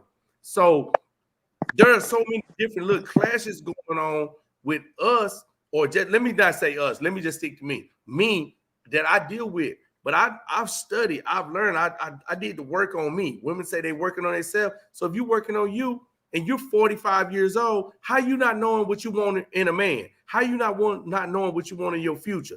But you didn't already did all the trial and error by now. So now you should have been figured it out. I know when this type of dude coming on with these type of things going on, it's like, I'm locking in. I know if I see that female, I'm locking in. It ain't even no question about it. I already know what type of female I like, what type of woman that compliments me. So where she at? If she show up, boom, we rolling out. I don't care about your past. I'm not trying to, do all that. I don't care about none of that. What are you doing now and moving forward? How are you trying to connect and build with me? See, that's where we having a problem at. That's where I have a problem at. The community, because it'd be like, man, you know all this. You think on a dime. You think so quick, and you already are analyzing it and finding solutions. Okay, so if you know that about me, let me stay in my element and let me have that part of the relationship, and you do the other part where I slack at. Where I'm lacking at, pick up the slack. Where you lack at, let me do it. There's no compromise. That's all I'm getting at. There's no compromise with us, right? And it ain't about no black women or not. Women, period. Men, period. It's nobody wants to let the reins go and say, "Here, you take control for a second, and then let me give them back." Because once somebody get them, they just holding them. They don't want to give them back. And then women, I experienced this. Well, I've been dogged by so many men. Now I'm fresh from prison. I don't know nothing, and you took advantage of me because I'm not equipped to understand society all the way yet. So you took advantage of me because other men hurt you. What did I have to do with that? Why did I have to get subjected to that? And then I could have been traumatized by that. That could have turned me ugly toward women, but it didn't. It just taught me a lesson that even though I might be damaged and hurt through my traumatic experiences through the streets, that I'm not the only person that's going through some type of trauma and hurt. So now I got to try to figure out how to be with a woman on an emotional level and dealing with them when I've been dealing with men for 2 decades. That's a hard flip to go back to when you know how to deal with men and everything you deal with a man is either we're going to have a conversation or we're going to go to the back of the day room and fight. Or we're not going to do nothing. I'm just going to let you make it and you let me make it. And that's just it. We never talk to each other. Them are the 3 solutions that we have. So when you're dealing with problems in prison that lack various answers and solutions, and then you come out here and I got a million scenarios with a billion solutions, and I'm only equipped for 5 or 6 of them. I don't know what to do. You know what I'm saying? So I get handled. Or I get mad at them and get frustrated, and then I vent on them. That's not right. So this is like really honestly, I'm learning a lot right here because I want to hear other people's perspective, other women's perspective that I'm not emotionally attached to. That I want the dialogue because this is how we learn. It's like reading a book. If you study it, you'll learn it. You know what I'm saying? So I appreciate you women on the panel, even the women that's happening in the comments, because I lack that, and I'm not afraid to say that. I lack relationship experiences because the relationships we was having in prison with the officers is superficial. Because if she really cared about me, she wouldn't come to work and be worried about what I'm gonna cook her today. And do she get a honey bun and a soda? And what, you know what I'm saying? And am I staying out of trouble? She'll be trying to figure out, ask me, what about my case? Can I overturn it? Can I get out? She would want me at home. She wouldn't want to come and see me in prison. Like, think about that. I'm dating this, trying to date this. I'm having some type of relationship with this woman, and it's emotional, and she emotionally attached to me, but she goes home every day, and she cool with leaving me in prison, knowing you could probably do something to get me out, and you leaving me there, and it's cool. So how do I supposed to look at a relationship when I've never understood what a full relationship and the dynamics of having one really like, when all my relationships have been superficial? So I'm not damaged. I lack experience. So I'm never afraid to express that and say, hey, I lack the experience, and that's just what it is. So, that's why I appreciate you women coming on this, and speaking y'all piece, man, and what it is, because I'm learning right now. I want to learn, so I'm open to that. We got somebody tapping in. Hold on for anybody to say something. I have something to say. Oh, my bad. There you go. Smoke Dog, how you doing? He got his mic muted. Oh, turn your mic on, Smoke Dog. Yeah, my bad. Salute, man. Come through the numbers. Oh boy, right here. My bad. What's up, homie? How you doing, sis? And Already. yeah, just what's happening with it? How you doing? Nothing, man. You got some input you want to give us? You've been taking out the subject. I just got over here. I was over on the party line, and Okay, Got a little we talking message about we talking about emotional men having emotional detachment in from relationships. their spouse. Anybody, just period, emotional detachment. Period. Oh, that's easy. I mean, it's Give it easy to to us. do. It's just me myself. Me, I could cut like it's like cutting a person off, basically, right? Like you ain't got no attachments to that motherfucker. You just like whatever, right? All right, yeah. So I don't know that. I don't know. I could cut a person off really easy. Like if you like me myself, if my feelings feel like they hurt, like in my family, I'll cut a person off. You know what I mean? Like I'm quick to. You know what I mean? I don't have too many feelings. I don't really deal with feelings. You know what I mean? Like those feelings wasn't installed in me. You feel me? When I was getting put together, those wasn't. You know what I mean? Inserted. You get what I'm saying? So it's like a lot of those type of feelings I really don't have. Like I really don't care. You know what I mean? Like it's not that serious to me. You get what I mean? Right. Like I person like I don't know unless you're like significant to me. You know what I'm saying? Like my chick, I can have a emotional detachment, but she in the house. You know what I'm saying? And I'm out here. I still love you even though I'm out here. That don't mean I don't love you. I don't know what type of detachment we're talking about. So there's a lot of them. We just talking about emotional detachment, like you don't show no emotions toward anything. Like you might be with your lady and she wants you to feel like if you're upset about something, she want to see if you upset. Will you cry? Will you show her that you care? You love her, right? But most dudes, we kind of like, we won't do that. We got to be Nah, calm. ain't no We got to crying. keep it to ourselves. Yeah, ain't no Yeah, yeah. crying, ain't no showing emotions like that. I get mad if my emotions. All right, if you want to know that my emotion is mad, it's anger. You get what I'm saying? Speak of the devil. Hold on one second, y'all. I'm sorry. All right, go ahead. Go ahead, holler Hey, back. hey, hey, what's up, Big Keith? What's up, nigga? Yeah, we got that What's cracking? Kiki. What's cracking? What's All up, Oh, right, Kiki? cuz. before I say anything, the sister was gonna say something. Go So ahead, I'm gonna holler give back. You got a mic off. before I speak, Your I'm mic gonna let her on. go ahead. All right. Oh, no, you can go ahead. I just said a No, hi no, to we listen everybody. to you. No, we listen to you. No, no, But the hi other sister had everybody. something to say. Or go back to you, Mad Pumpkin. You're long-winded. You to make me forget what I'm gonna say. But like the guy that just came on, I don't have my glasses on, but the guy before him, see how he said he gets mad. See, that's would stop a relationship because now we got to deal with your madness. How do you overcome? How do you say, let me not get mad this time and figure out another release for yourself? You You're know? not gonna stop me from getting mad because that is my release. If I get mad, I get mad. Now, what I do with my anger, that's what you worry about. Do I take it out on you? Do I take it out on the children? Do I take it out on someone else? Or do I just go outside, sit for myself, have a blunt? I'm angry right now. That don't stop me from having my feelings. You get what I'm saying? I just Got shouldn't to. I shouldn't act on those feelings. You get what I'm saying? With Yeah, that's about how I would say it. You get me? So right. So hey, let me say this, Smoke Dog. To you, this what we're like. This what we doing right here. That's a good point. But so now we're looking at what are different solutions that we can take. So like, if you're angry, and then you understand that you're angry. What is the solution to the women that you can recommend to them? Like when you get in them molds, what they could do to help you get through it, and what I'm saying, take care of that when you don't feel like that, so you don't have to always be in that situation with them. You feel me? We try to that, find better ways to channel our energy, right? I With would be that, single because as hell. No, all right. So I'll put it this way. So I ain't always been put together. You get what I'm saying? As I right. heard you saying in the end, you get kind of wrapped up, unwrap. Yes, I could come unravel. You get what I'm saying? I am a human. I've been to prison. I done did it all. It's just your psychological. But you women also know how far to push a person, what to say, and when to do it to make us go to the level that y'all don't want us to go to.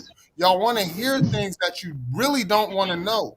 You get what I'm saying? Because if we tell you the truth, your feelings are going to be hurt. But we really do truly love you. You get what I'm saying? So, again, I'm going to use my anger, and that outlook you can take is take a walk. You could get on your video game. You could You could smoke a blunt. You could do what you don't have to.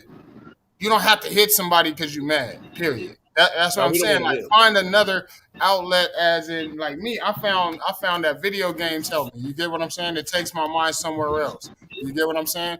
If I'm mad at that moment, can't nobody like just come and tell me to stop, chill out, woo woo. No, don't touch me, leave me alone, don't say shit to me because you're not gonna like what I say. Do you get what I'm saying? Um, but before I didn't understand it. Like I said, I wasn't installed with these tools. You get what I'm saying? This empathy and sympathy and all of this old type of stuff. I'm just now learning that. You get what I'm saying? I was taught that if I'm mad, hit. First thing you do is hit. You get what I'm saying? I'm gonna knock you out. I'm gonna do this or whatever. You get what I'm saying?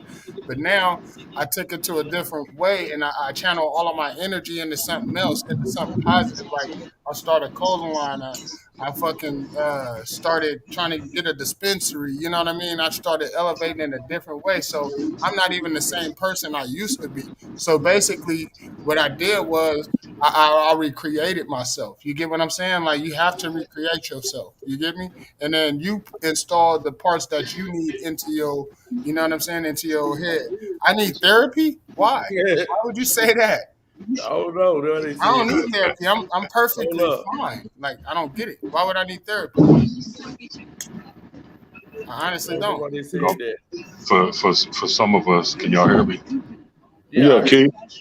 Yeah, for some of us, there's a lack of maturity and a lack of respect.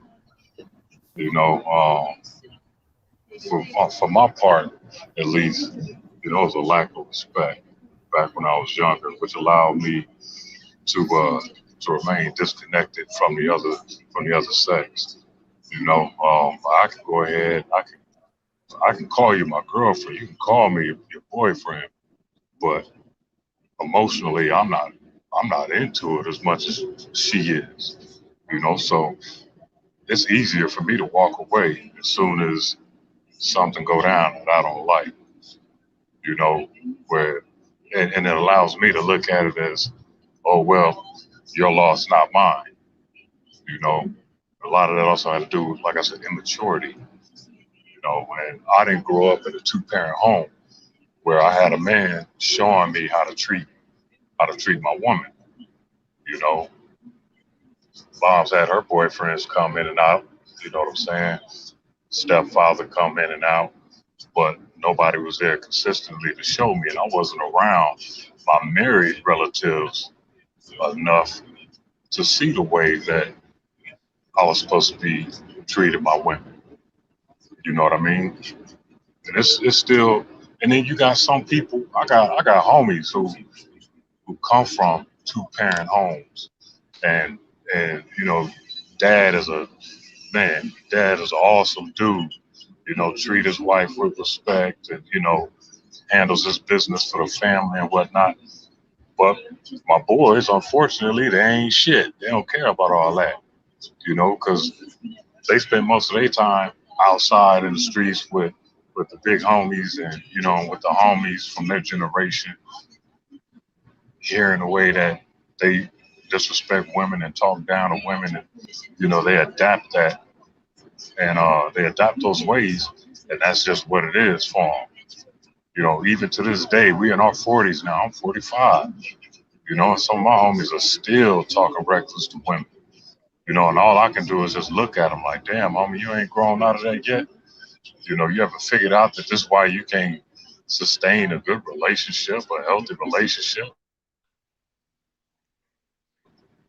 Because we quick to call them a B word, tell them to get on. You feel me? So some people don't care to respect anybody else. And that goes for women too. You know. I'm sorry, what were you gonna say? I'm But listening. yeah, I'm that just goes for listening. some I'll women wait till too. you finish. You know, Hmm? and it's crazy because my baby mama got 5 kids by 5 different dudes. I'm daddy number 3, but I'm the one that was there all the time, taking care of all 5. Because I was, I learned from the absentee fathers with my siblings that the kids are innocent. You know what I mean? So I didn't trip on taking care of all the kids. Hell, they needed shit too, and their fathers weren't around. I didn't understand why, and what my business? They need something when they didn't even have to say anything. Mom didn't even have to say anything. But one day I come back from China, she done moved. I come and the place is empty. I come bearing gifts, bearing clothes, for all five of them, and the place is empty. And it was a shock to me because I was a hands-on father. You feel me? And I ran into my son a couple times in traffic. When I was going to different events, and he would say, "Daddy, Mom said not to tell you where we moved to or we get in trouble." So I'm like, "All right, don't trip. You know, as long as you're all right. What do you guys need?" And make sure I send him home with whatever he needed. So that his mama couldn't say I was being an absentee dad. And she still tried to paint that picture, of me being an absentee father. And for 5 years, I didn't know where my son was at until the daughter that's a year under my son, took her to court for child abuse. So 5 years, I didn't know where he was at. I knew where he went to school. Damn, is that my connection? I knew where he went to school. Oh, okay. I knew where he went to school. I went to a school one time to get his Christmas wish list, and I found out I had been removed from the emergency card, right? So the principal called the district. The district got in touch with the mother to see what was up. The mother told them that I wasn't his father and to keep him away. That's Keith the third. Boy looked just like me. Got my name, all that. But this is what she told the district. The principal knew better though because her daughter was in my son's class for the previous couple of years and would always see me when I was in the country, you know, at the different school events. You know what I mean? Crazy things happen in life, you know. And as a direct result of that parental alienation, I don't have a relationship with my son today. He'll be 22 in January. You feel me? And that's just an unfortunate part of life, you know. And it was said in the chat earlier that we got to do a better job of communicating, and respecting each other, and a lot of that comes with us having to learn how to respect ourselves as well. Because how can you expect me to respect you if I can't even respect myself? And I learned as I was getting older, unfortunately, but fortunately, when I got sober at 31, that's when I started, the lights started to come on. I started to see things from a different perspective, because my activities changed. And then as a direct result of my activities changing, my thought process started to change, and it was like looking at the world through a new pair of glasses, you know. I'm sorry, now I'm getting long-winded. Oh, So, good information. anybody want to tap in? Go ahead. What I was going to say, he spoke something earlier about, the women call the men calling the women the B word. They're just, so bad. But like he said, sometimes it takes the homeboys to step in, not while they're arguing, but maybe pull them to the side and say, man, hello. Can, Shit overheated. can you hear me? Yeah, go ahead. I heard you. Yes, ma'am. Okay. Did you hear everything I said? Because I think Yes. my phone. Okay. So, sometimes it takes the homeboy, because sometimes you guys listen to homeboys more than your women to say, that's not right. You maybe should respect your baby mama, especially if she's your baby mama. She should get a lot of respect, and it goes both ways. The way that you Absolutely. treat your baby mama, the kids see that. The kids see when the mom go back in and crying, even though you don't think that, they see a lot. They catch the emotionals like their mom do. Mothers don't need to talk down on the men in front of their kids. So it starts from somewhere. I don't know where the other guy went who said he does need therapy. To me, he sounds still mean to me. Now he on there? Oh yeah, he sounds, not no disrespect, because I just want to talk, but like I don't need therapy. I don't need this. Why this? Time is maybe you talk to somebody that you don't know to not have what the word is like already know how they want to treat you. Sometimes it takes this group to say, hey man, your outlet. Sometimes you can't always run. Run the way, run the way. Your kids going to run the way, run the way. Sometimes sit, absorb what's going on, and then maybe, well, it's okay, I guess, to walk away. But do he go back and say, hey babe, I disagree with what you said, because you still need to get that understanding at the end of the day what went wrong. Maybe take 2 3 days, but come back and realize what happened. A lot of times when you just let stuff linger on, then it don't make a relationship good. Right, right. Agreed. Hey. Agreed. Anybody So I'm want to not tap one in? to sit there. I'm not one to sit there and fuss and fight either with all that screaming. I'll take a deep breath and go for a walk. And sometimes people don't know how to do that on both sides, male and women. And then you got those that don't know how to respect that, who can't take the hint and want to chase you down and continue to argue with you. And even when you explain to them, look, I'm walking away, to prevent myself from going there with you, because that's not how I'm trying to get down. I'm not trying to argue. I'm not trying to fuss and fight. And some people don't know how to accept that, because they're so used to the fussing and fighting. That's what they know. And so that's what they hang on to, and they look at you walking away from them as you just being disrespectful, and you don't want to hear what they have to say, when in fact you're just trying to prevent yourself from actually disrespecting them.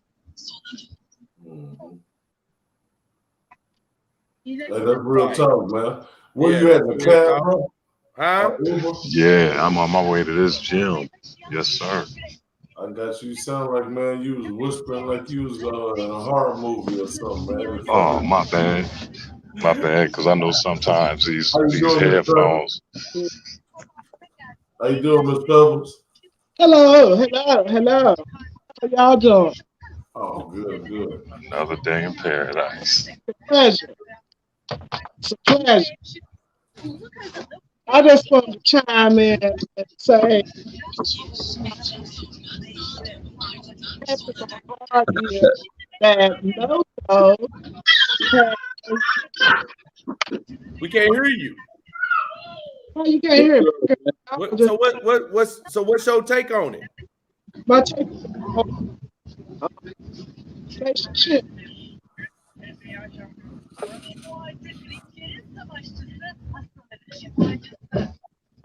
like that. What's up, the Hood Postman, man? What's up? Appreciate Man, you tapping in. What's good, man? How y'all doing tonight? Oh man, we trying to find Melly us some Mel. solutions, some answers, perspectives, opinions. What we could go wrong, how we could get it Hey, right. this is the man right here, man. This is Yeah. boy, get ready for this. Hold on Oh to yeah, come on. Let's hear What's it. up, let's Man, go? y'all better get What up, them y'all? that pad and paper ready. That pen and pad. Yeah.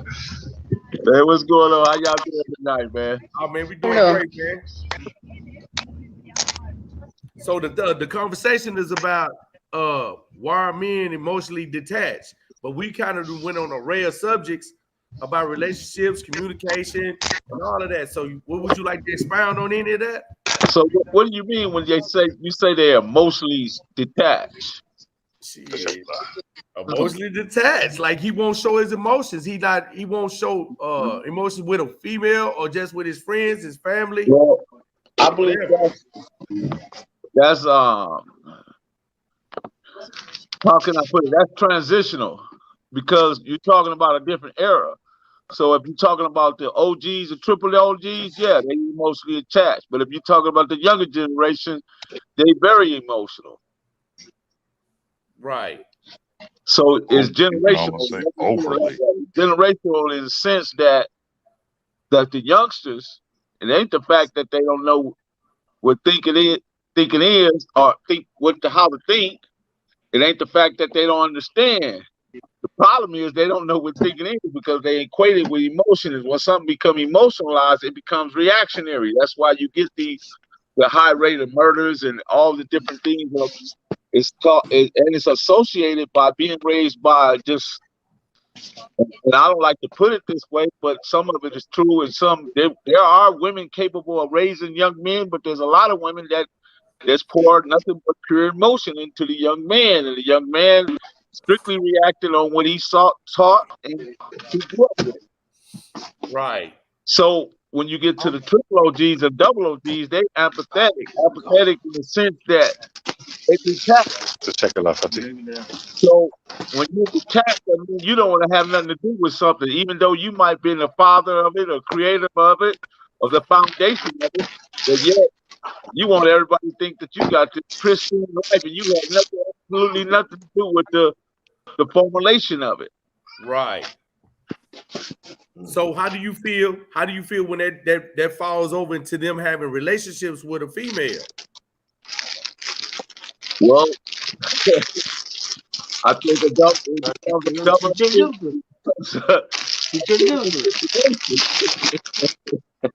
Right.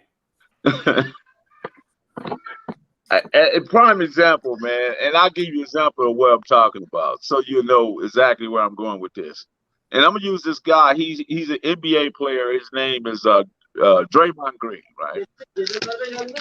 We all seen Draymond Green, great basketball player, got extraordinary talents, but yet when somebody offends him, what do he act like? Yep, a little crybaby. There you go. Yeah. So he's been raised by who?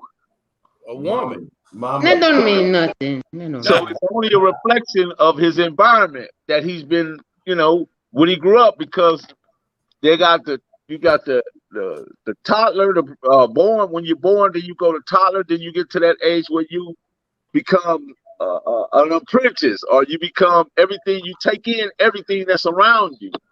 Right. So watch this. Women transmit culture. They transmit culture, right? But at some point, when the son becomes old enough, the father takes over. He shows in baseball, basketball, football, scouting, hunting, and all the different things that men do. But culture is transmitted by women. But at some point, it has to come into balance. Right. Anybody want to expound on that? Well, I think that probably can be true. Man, I'm not a big sport lady, so I don't know about the basketball. But maybe he's a wimp, anyways. Maybe his mother taught him, be strong, and maybe he was just one that God made. He's just an emotional child because he probably could have been raised by his dad. You never know, and it may goes back to childhood, maybe with mother or father. He's lacking something. Sometimes you can lack. Go ahead. There's another component to that too. Accountability is like kryptonite to some women. Got you. The accountability, that's true. But there's a lot of men, that don't take accountability for. I'm not strictly beating up on women. Men, I have a high hand in this as well. They do. Because like you said, a lot of time is the woman by themselves, because the men go to jail or the men out in the streets. And like us, we try the best we can sometimes. And if it come with two people stand together and sticking together, and make a bigger tribe. But always men, not all men, but men cheat and want the woman to be superwoman at the same time. Wait a minute, what is cheating? Where did you learn that from? Well, what do you mean what is cheating? What do you think cheating is? I think cheating is something that Western cultural society taught you. Well, no cheating, is something Where you that from? you have to sneak and do. Where you from? No, that's Me, again. Once again, that's what Western cultural society taught you. Where you from? no, there's no matter where I'm from. What is your Because I origin? don't want, go Where's your ahead. origins? But I don't want to speak up over there because sometimes, they judge. So I just, Hmm. Nobody ain't gonna judge you on this channel, man. But but it's it's okay. but Yeah, basically you from another country, right? But yeah, yes, her culture. Yeah. Okay, yes, ma'am. Okay, yeah. So thank I, you. I respect, they respect me on that. But I do think a lot of times, like I said, when I talk, I look at both sides. Women, the same way, we don't take responsibility for a lot of things, like in relationships. We want stuff to work. A lot of times men showed us the signs, but we so caught up in emotions, which vice versa. Men, don't show the responsibility raising Well, prior their to prior to 1965, 85% of black people were married. In 1965, when the civil rights was signed into the law, there was legislation that gave women's rights.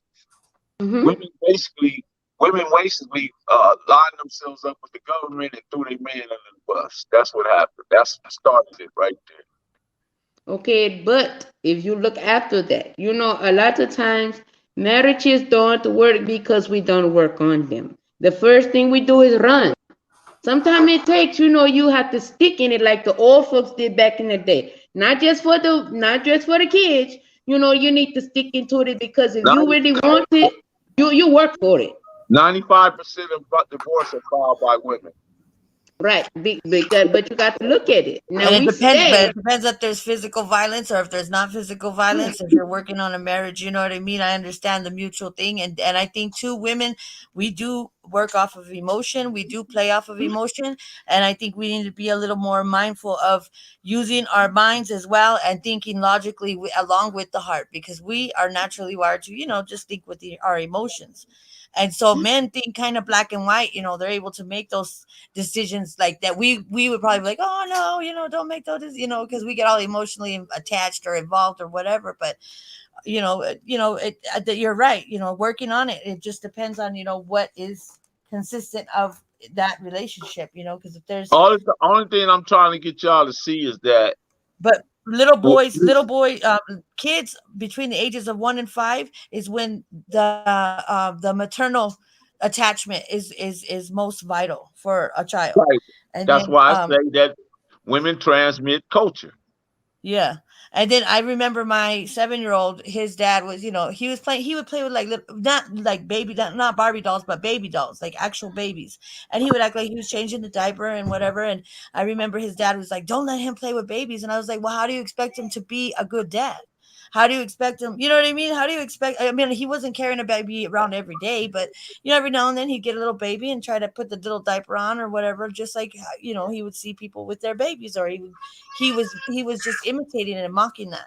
So I just think that and I told his dad, but how do you expect him to be a caring dad, to show his compassion or to show that side of what a man has that too, but they're taught not to show it. They're taught to be tough and not show those emotions. So I told him, I said, just let him play with that baby, because that's where he's gonna learn how to be that dad, that good quality dad. You can't just cut them off from it either. And a lot of time there's a stigma with that, with boys. It's like, don't let them touch that doll, or don't let them touch that baby doll. And I think it teaches them compassion. You don't think that somehow that was a gateway to feminism? Mm, I don't think just a baby doll would say that it was a gateway to feminism, but I think it's just, I'm I just think asking everybody's a different, question. and it's just how you look at it. It's just how I'm you just come at asking a life, what you question. want out of life, what you want, Uh-huh. what you truly want, because you can So always change. back to my earlier point, a lot of what we taught through Western cultural society, does it really help us, or is it harmful to us? Because they also taught us that Columbus discovered America. Yeah.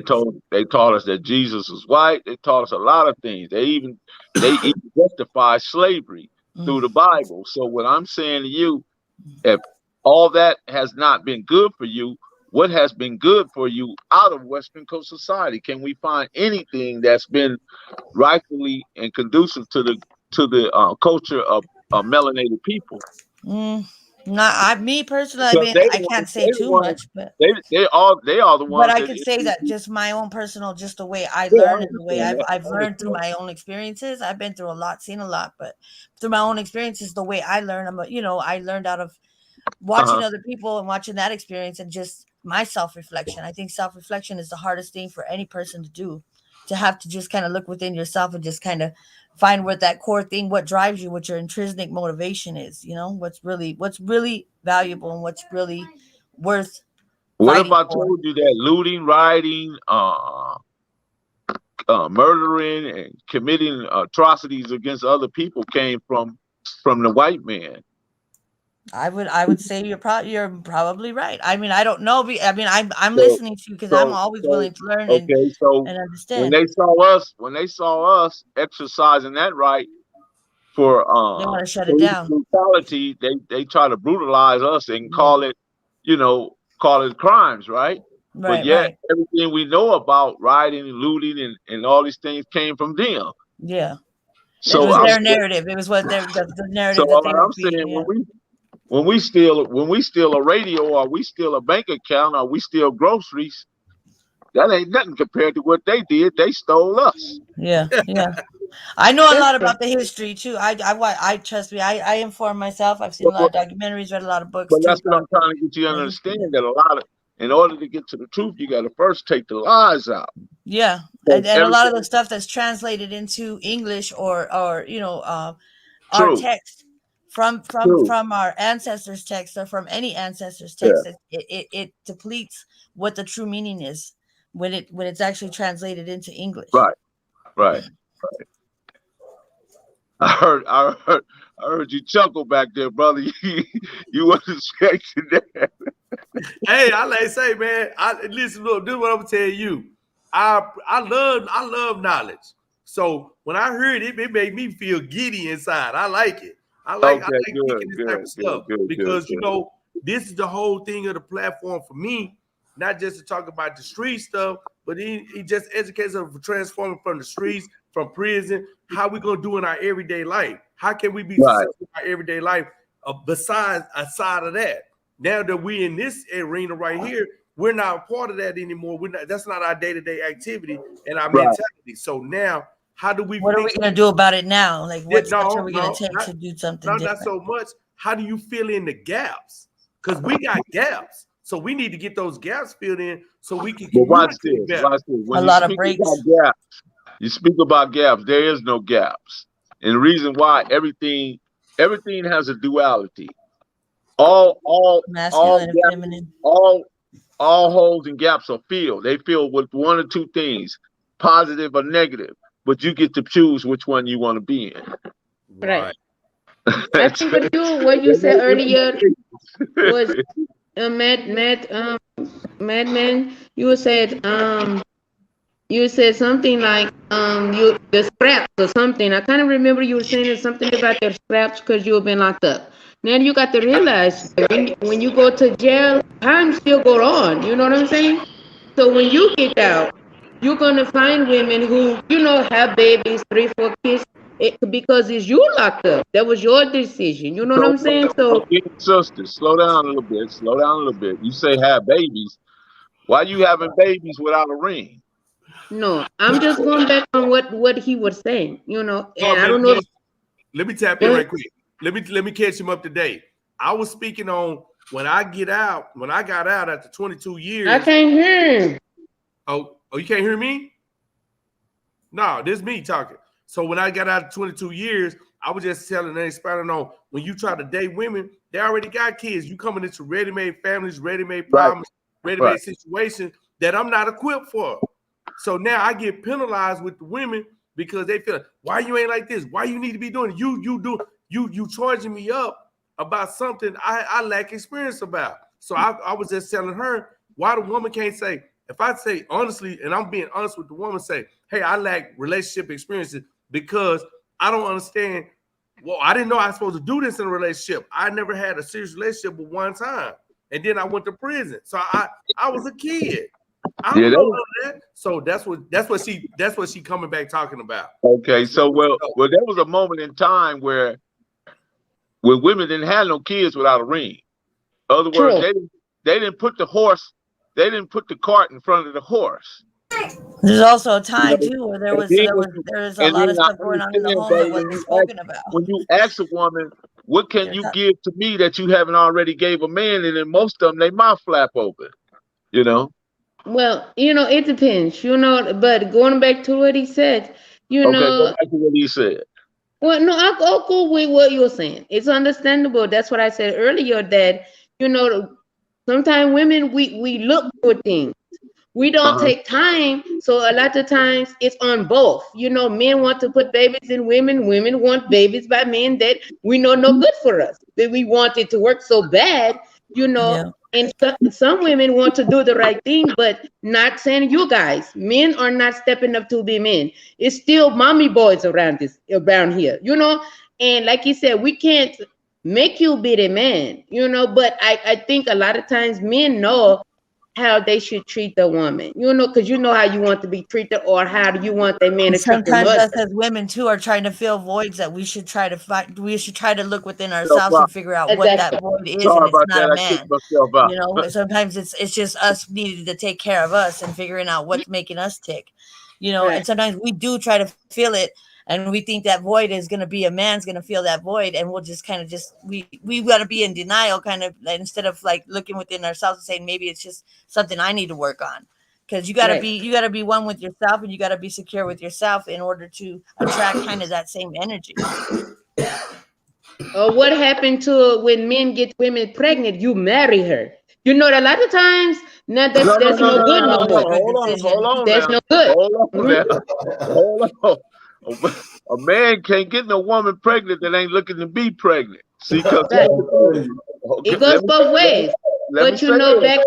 back in Okay, the day, they say you get her pregnant, you hold marry on, her. That would have hold stopped a on, lot of Yeah. that. hold on. Men are responsible for marriage and dating. Women are responsible for sex and who gets born. If a woman want to bring a child in the world and a man don't want to, a man can't do nothing about that. If a Right. woman And then don't you want to bring the child into the earth, a man can't do nothing at. So you are strictly in control of the sex and who gets born. But and then listen you to what did, but he's you saying. did you. I just wanted to kind of just play devil's advocate. But you said, Y'all gonna ignore what that, I huh? don't know what year you said. What year did you say it was that so many percentage of black people were married? Is it 1964, because they 1965, got the women got 85% of black pregnant and people they are were married. just doing the Listen, stereotypical thing and marrying them, listen, instead ladies, of. ladies, I'm just listen. asking. I'm just I'm playing not devil's pulling these. advocate. I'm not pulling this out of my head. These are data, statistics, Facts. and But I'm facts. saying, is You it? can But go with the way of life back again. then, You're trying to overtalk me. You can't. You got to go to blackdemographics.com. 51% of black men are single and childless. 61% are in the middle class. 20% of the men that have all the wealth or the wealth of this country are the ones that women are making babies with. The other 80%,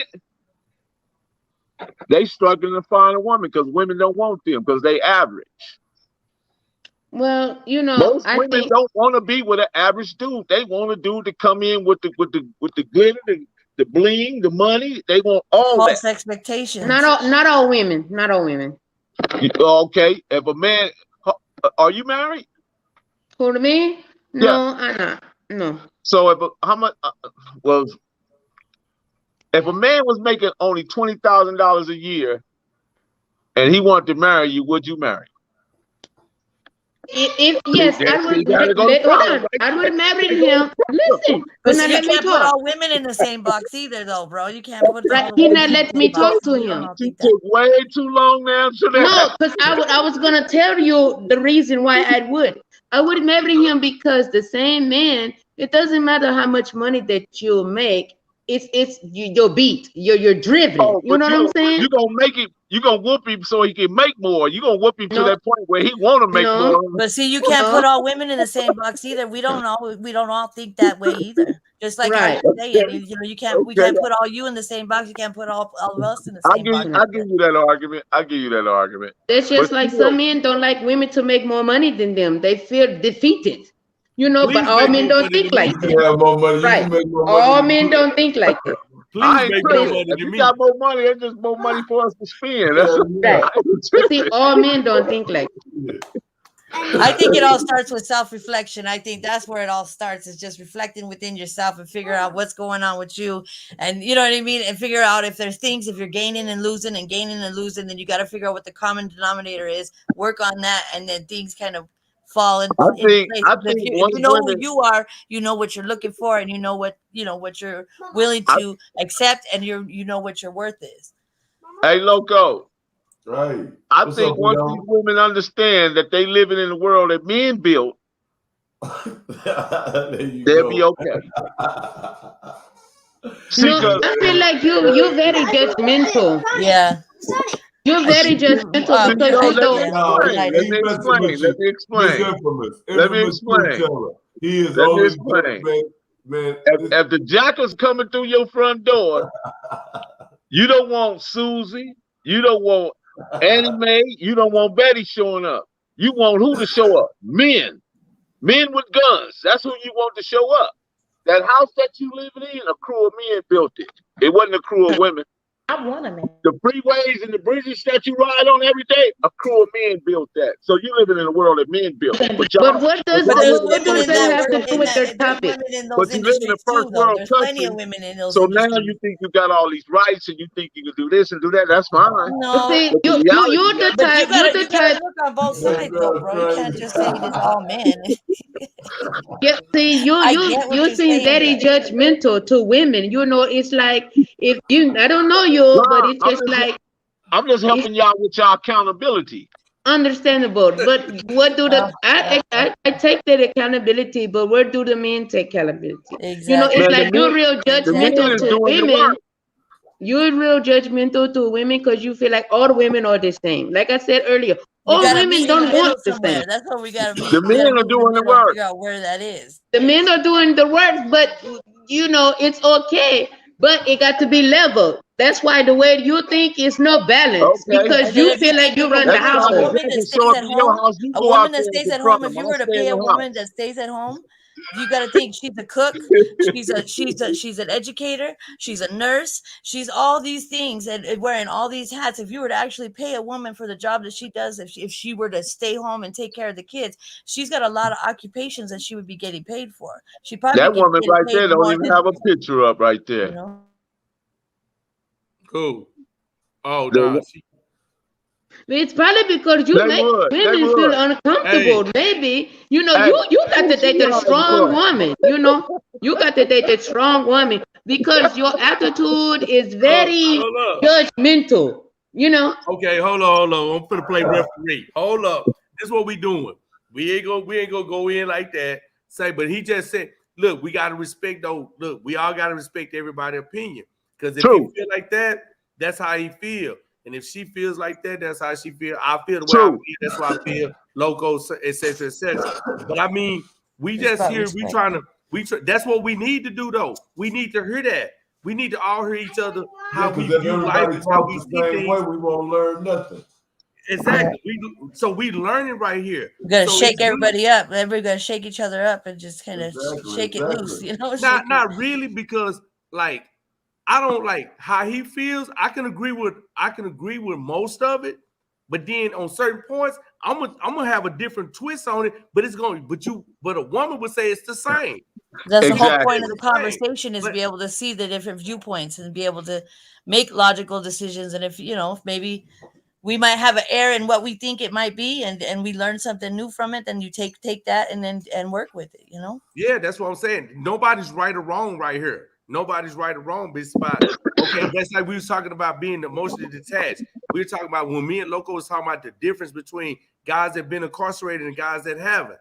So women have to take note of what we talking about and say, you know what? I Be seen mindful that of in a that. guy. And we have to take note of what you guys are saying. And we have to say, I seen that in a woman.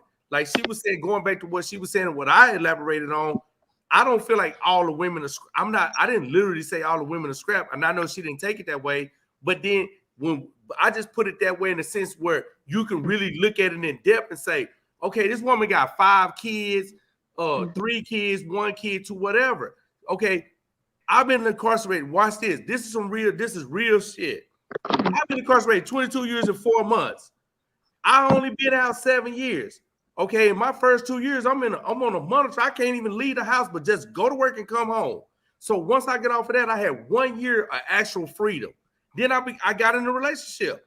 2 years of that. Now that's 2 years I'm in a relationship. That's 5 years I'm free, right?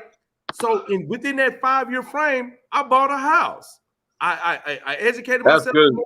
I That's good started job, driving bro. trucks, and I started doing all this. So now, right, I've been incarcerated. So now, why do a woman expect me to just disregard the fact, okay, she was 20 when I was 20. Now I get out, I'm 46. She don't have a house. She don't have no credit. She in between jobs. She got all this stuff going. And then you know what I'm doing? I'm sitting here thinking like, damn, 22 years ago, you was right there at that same spot. Now I got out here 22 years later, you still at the same spot. So now 7 years later, I'm 25 years ahead of you, and you want to date me, and you expect me to go Neighborhood. you back. Neighborhood. You listening? Yeah, I heard you. Run. Run. He Run. said run. He's stupid. Run away from that woman. I think a lot of that. I think too is there's a lot of tangible things in this world that all the material things that are around us, everything. There's so much material and tangible things in this world that we can point at and say, oh, it's because of this or it's because of that. You know what I mean? Instead of, like I said, instead of looking within yourself. And so we're caught up in all the material things that you can't take with you, and we forget who we are as a person inside, who our core is, what drives us, and that's why they call that intrinsic motivation. I'm gonna try What to is put your this as intrinsic nice motivation? as I You know, and can. then once I'm you gonna try find to that, put then to me, go from there. I think, but I'm I'm gonna always try to learning, put so I'm this as not nice knocking as you, I and I can, respect your neighborhood opinion. and local. You can go to the car lot, right? You looking to purchase a brand new car. But they give you a But the, lemon. but the salesman keep trying to sell you on the idea of this used car. The used car got bad tires. You looking at the windshield wipers are all cracked up. There's a couple of things that just come to your attention from your eyes. So I'm gonna speed that up and translate it into women. Women try to sell their sales with new car prices, but they use cars. Use cars in the sense, and I'm not trying to be rude, but they got 3 or 4 kids. But they want you to come in and just assume all that responsibility like it's nothing. Well, I think because how we look at it Because is they chose to have 3 or 4 kids without getting a ring. That's not your problem, bro.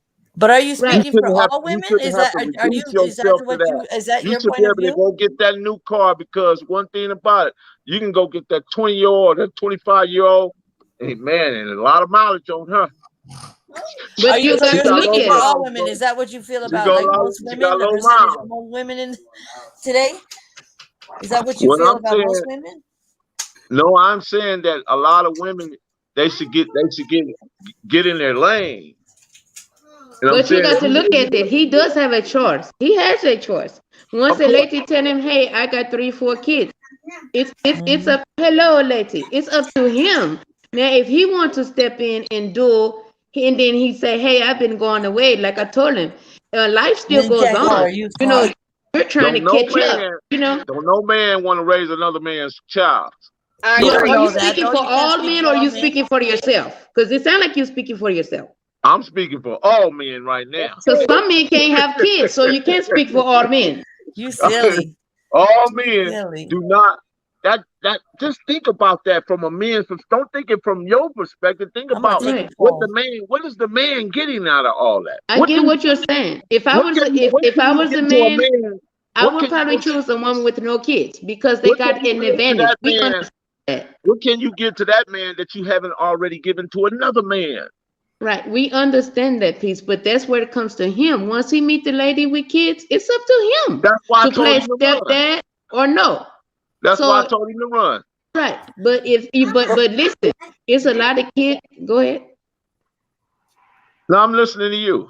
We It's listen a to it's a you. it's a it's a lot of men that run, and that's why they in a lot of relationships. You never know who's there to be with you. You may meet somebody no kids, dressed up, because you're looking at the big booties, and she don't have no, and she treats you like a dog.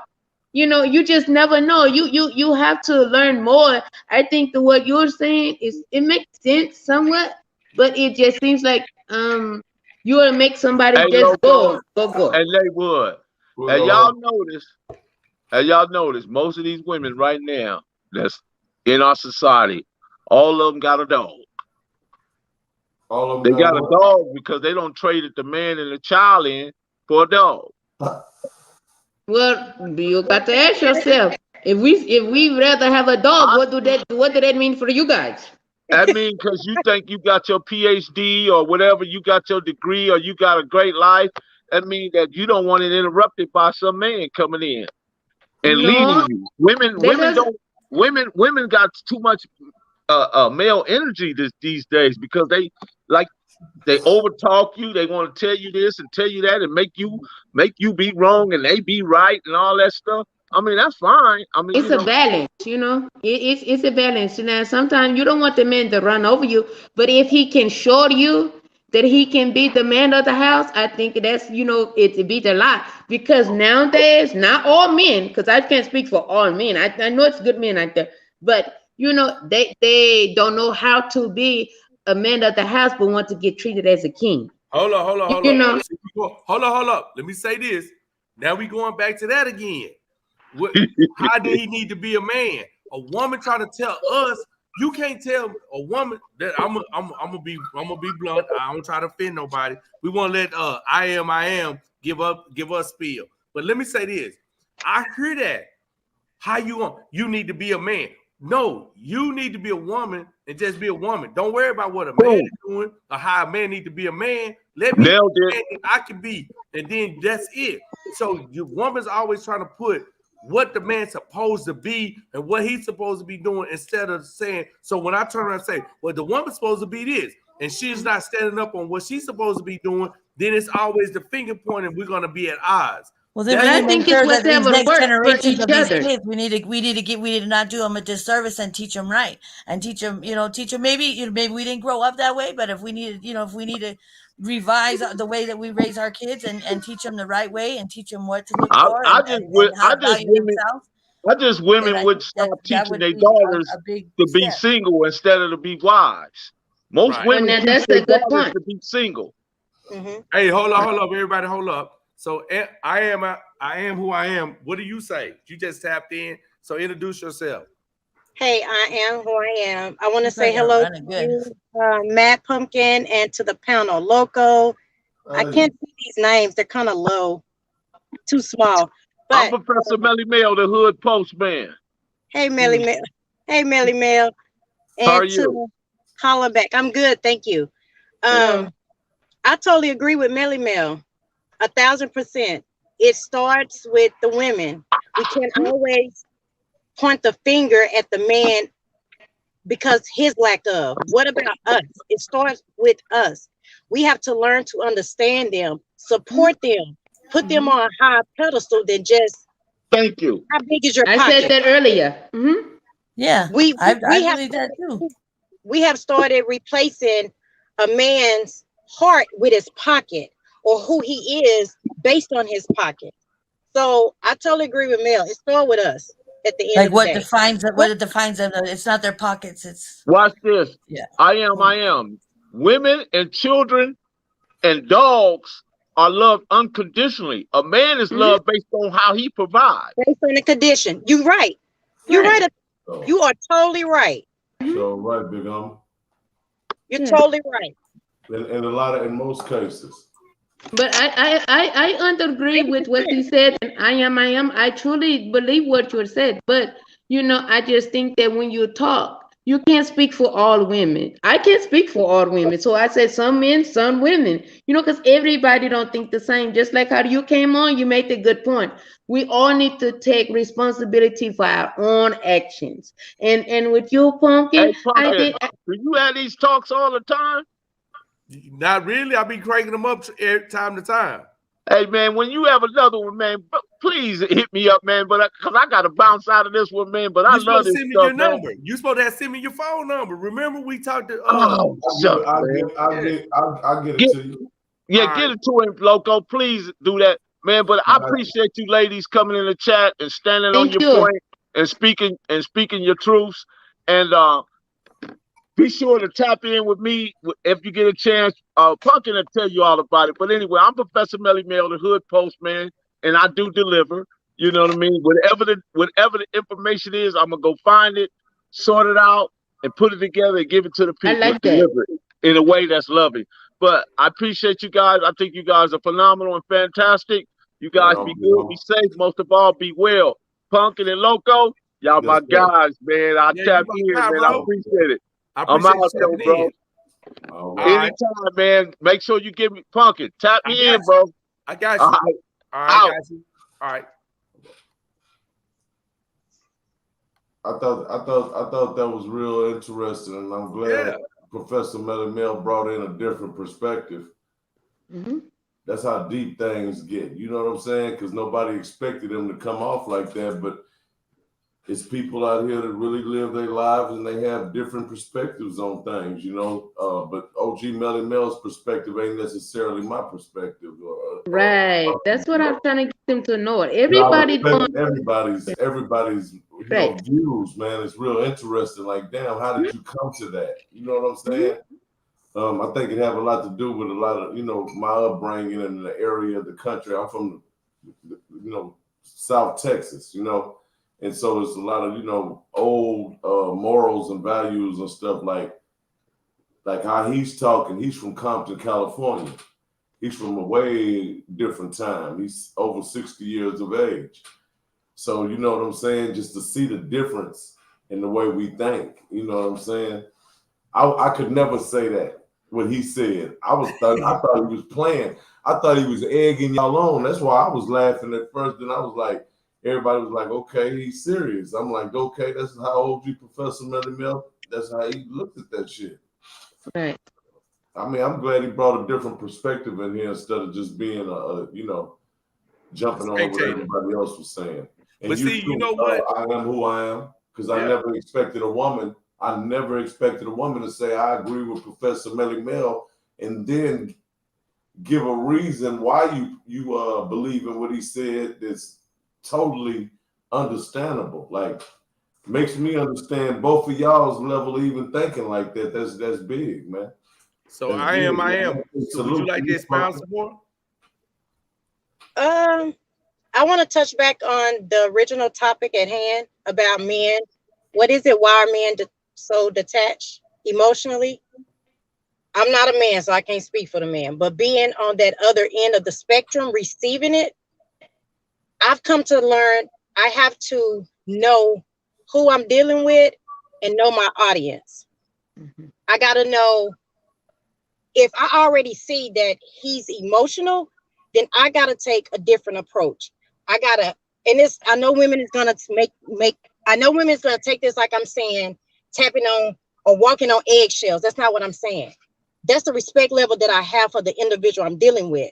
I cannot press upon him how I think he should be feeling or how he should be feeling in a situation where I might disagree and I can't make him feel the same way that I'm feeling. There's a balance there. And I feel like this should come from parents. It starts at home. It starts with the environment. You know that old saying, it takes a village to raise a child. You know, to me, I don't look at the village is the outside world. It's not what's within the home. That's the outside world because that's where we spend a lot of our time is outside of the world, and that's what we perceive. As a young, I'm a black woman raised in a two-parent household. My mom and dad was married for a long time, and I never seen the dysfunction that I see today, and I'm 44. The dysfunction, I never witnessed that. I never witnessed my mom stancing my dad or clapping her hands and, acting the way that I see a lot of women today act towards their men. So that's when I then come to Texas, Fort Worth, and seeing like I got a different perspective when I seen women handling they men and they men not doing anything or not saying anything. So that's why I feel like that becomes where they become emotionally detached because they don't want the drama. How, if I show my feelings, you're gonna get mad at me. You're gonna say I'm a wimp. I'm a sucker. What did you say, Hollaback? That's a mama's boy. Yeah. It You may know, be just mama's boy. You never know. With the see how with the basketball player, I don't know. Just don't blame the woman. The father probably was a wimp too. You never know. The professor came on. I like what he said because everybody can learn, but it seems like he just point about bridges and this. We're not talking about that right now. Let's stick back on the emotional stuff because you make people go to the left, and let's stick on the topic to get the reality of what's going on with the men and the women. Right, right. That's real. that's the foundation right there. Just like Matt Pumpkin stated, when he came home from prison, if you've never been to prison, you can't understand why he do what he do. Just Right. follow in suit. Don't try and correct him and make him feel, bad as a man, because that's what he has learned to incorporate himself. He had to adjust. Now he got to readjust back to society. But So now, AKA, let me ask you something. Now I go know they've ahead. been to prison, so at the same time he has to adjust. When he gets with a woman who's maybe been, I'm just gonna say, a woman, no marriage, they have to adjust. So it takes time for both. You know what I'm saying? It takes So time for you to learn her and that's why, him to, vice versa. that's why when I first came home from prison, I did 13 years and 4 months, right? I always saved my little 4 months in there too. Because it So counts. y'all listen to this here, man. When I came home, I jumped right in a relationship with a childhood, I would say, yeah, a childhood sweetheart type of situation.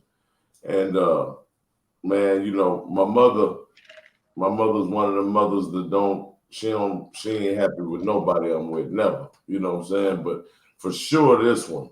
And I thought it was just a typical regular case. But she told me, she said, man, look, you just got out of prison.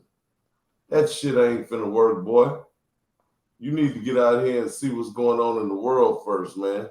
That's So true. I'm a woman myself. She like, man, look, man, you ain't finna be straight. And I wasn't. I was dogging the broad hard. She probably was doing her thing because we was in two different cities. I was on electronic monitoring for 3 years. See what I'm saying? So I really did 16 years. You know what I'm saying? Really. Incarcerated in my home. So, it was a whole lot, man. You know what I mean? And it led to the only physical thing that I ever had with a woman as an adult man. She came to my house. We were out of a relationship for maybe about 3-4 months. And the San Antonio, I'll never forget it. The San Antonio Spurs won the championship. And she was at the parade. And she called me from the parade and said, hey, man, I want to come up there. I want to come see you. And I said, no, man, we probably don't need to do all that. We just gonna remain cool, man. Don't be running. Don't come way up here to Houston from San Antonio. I'm good. So I'm thinking that's the end of that. I went to bed that night.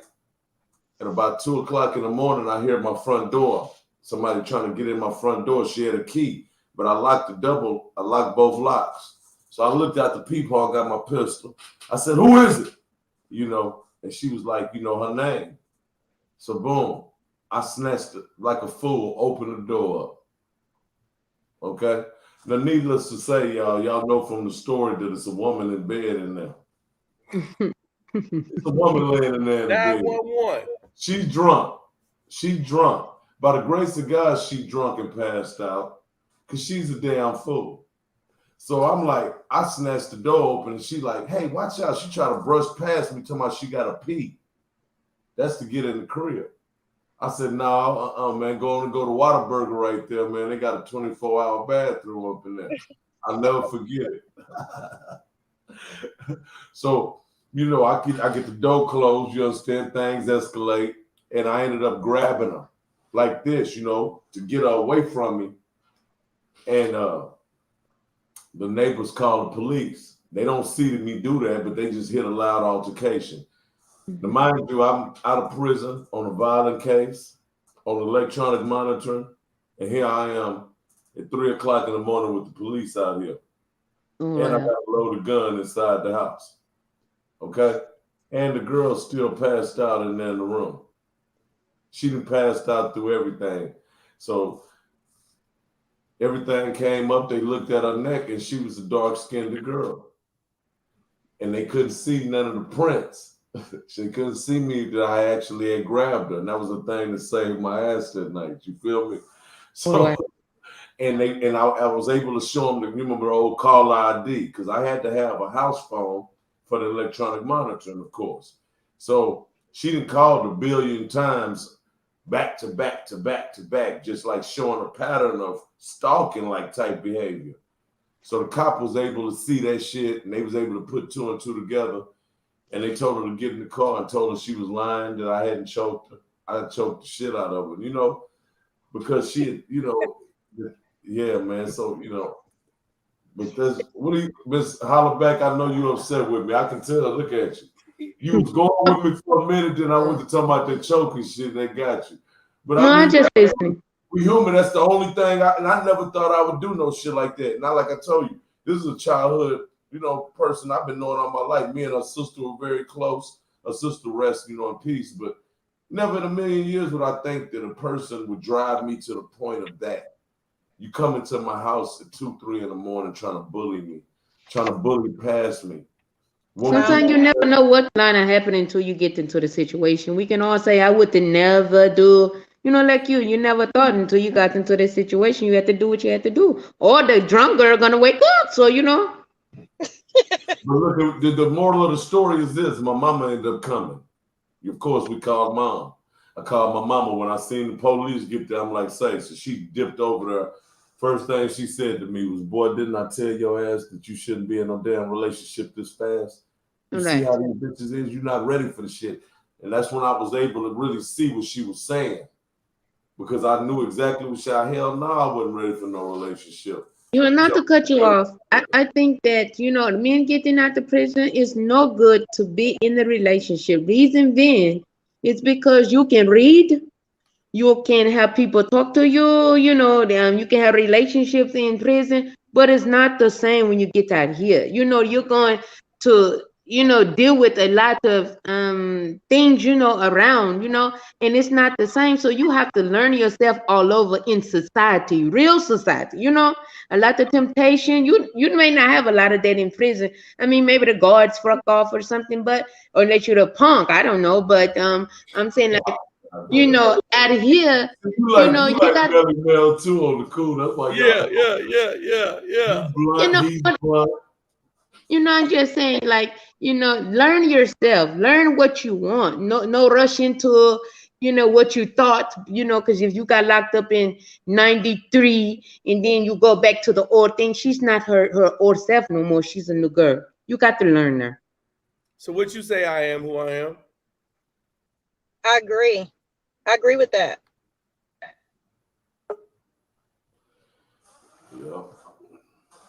You got a man. Look. I am. You in a relationship? What Yes. you said, bro? Huh? You in a Yes. relationship? How you Yes. treat your man? Accordingly. What does that mean? I mean, I treat him accordingly. No, you need to expound because people are listening. Right. Learning this. You talking about What does right? it really mean? Number one, I treat him with respect. That's first and foremost. Right. Number two, I allow him to be him. And if it's something that I want to put up with on a day-to-day basis, invest in, put my energy into, that's what I did. And that's what I'm gonna do. So I treat the relationship accordingly. As long as he's being receptive to what I'm giving and understand me, then that's the relationship. That's dope. So what if he Right. emotionally detached? It's okay. Long as he's not physical abusive to me, long as he's not verbal or abusive to me, I'm okay with him being emotionally detached. Long as we could get that understanding at the end of it all, I'm okay with that. I'm okay with him Interesting. being. Hold on, I look like Phil. Okay, there we go. Sorry, We heard you. because I feel like we only focus on anger as far as emotions. We only focus on anger, happy, sad. We don't look at anxiety. We don't look at frustration. We don't look at there's other emotions just besides those that we were taught. We were just taught mad, sad, cry, be happy. But there's other emotions that people have that they don't deal with, that they don't tap into, because they don't know what to do with it. No one has ever taught them that. No one's ever taught them you may be put in a situation and this can happen. To them, this is a different solution. If you've never taught that, then when you get in it, you ain't gonna know what to do. You're gonna flip out. Instead of sitting down and having critical thinking skill, problem solving. Everybody don't tap into that because we think Right, we know right. it all. There it So what is. are you ladies gonna do? What do y'all got to say about guys that, because I feel strongly that a whole lot of us are running around out here with mental problems and they ain't never got no help for them. And then you basically having to deal with a person that's mentally challenged, that looks just as perfectly fine, talks perfectly fine and everything else, but he got a few loose screws in his head that he never dealt with. And because we're from an age and a time where Black people, of course, didn't take their kids and get them put on medication or see a psychiatrist and all that shit, now y'all are inheriting this crazy son of a bitch. We take a lot of crazy son of a bitches. I My think phone is going dead. I think that with that we try to work on it, even if we said get help, like the other guy came on. I know they therapy, I think he may want to need therapy, but you got to realize within yourself that you have a problem. If you don't feel like you have a problem, everybody's going to be wrong. No Right. matter what they do, until you say I'm fucked up, I got the problem, and until you want to get help, it's they're just gonna keep doing the same routine over What and I'm over telling you again. is that average man is not gonna get no help. Right. What I'm telling you is this here, is that it's a whole lot of people running around out here that look just like you and me, that you Right. may be attracted to, and you might say, damn, I want to make a baby with him, I want to have a family with him, and that son of a bitch is just as cuckoo as a Bessie bird. I'm talking about throw it off. I'm talking about for real. Throw it off like internally, but he and he's dealing with demons and personal demons and all that different shit like that. How far do you go with the flip outs, with the tantrums and all the different shit? Do you just keep on trying to deal with it, or do you get on? Well, I feel I like you get can on. only, yeah, a person can only deal with so much. You can't bring me down too. You got to. If you love them, you'll stay there a little while. But till you see that they don't want no help, then you can't help a person that don't want no help. For Right. long you're gonna be psycho and hell and need help too. You know what somebody, hey, you know what my girlfriend told me? What? She told me I'm a sociopath. Oh my. Are you? What? Are Are you? you? Am I a sociopath? Yes.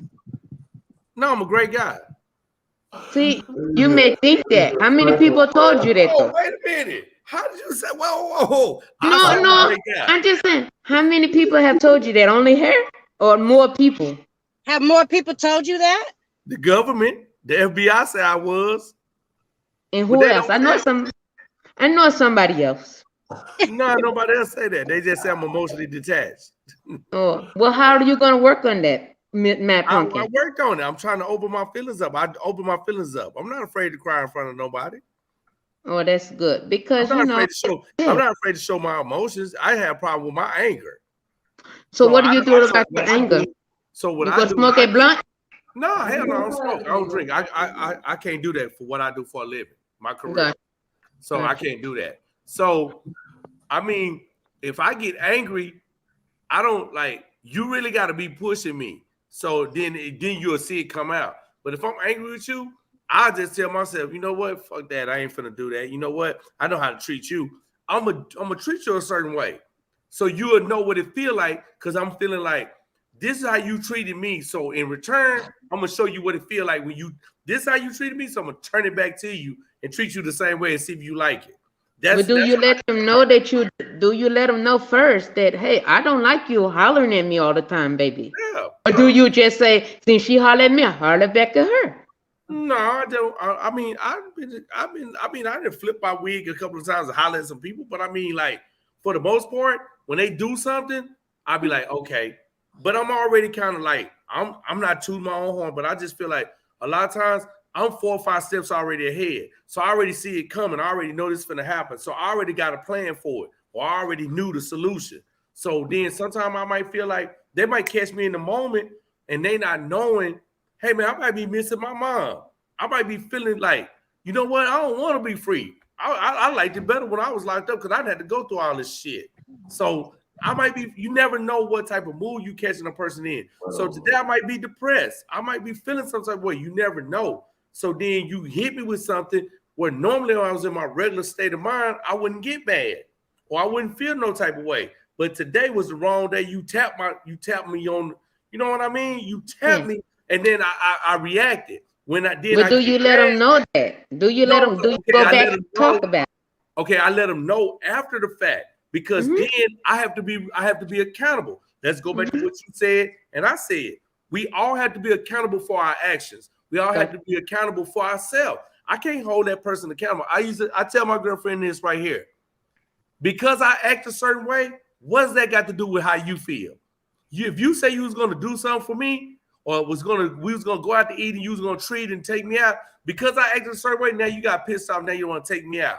What that got to do with you? Because I'm feeling about myself or a situation that don't really involve you. Why did you stop doing what you doing?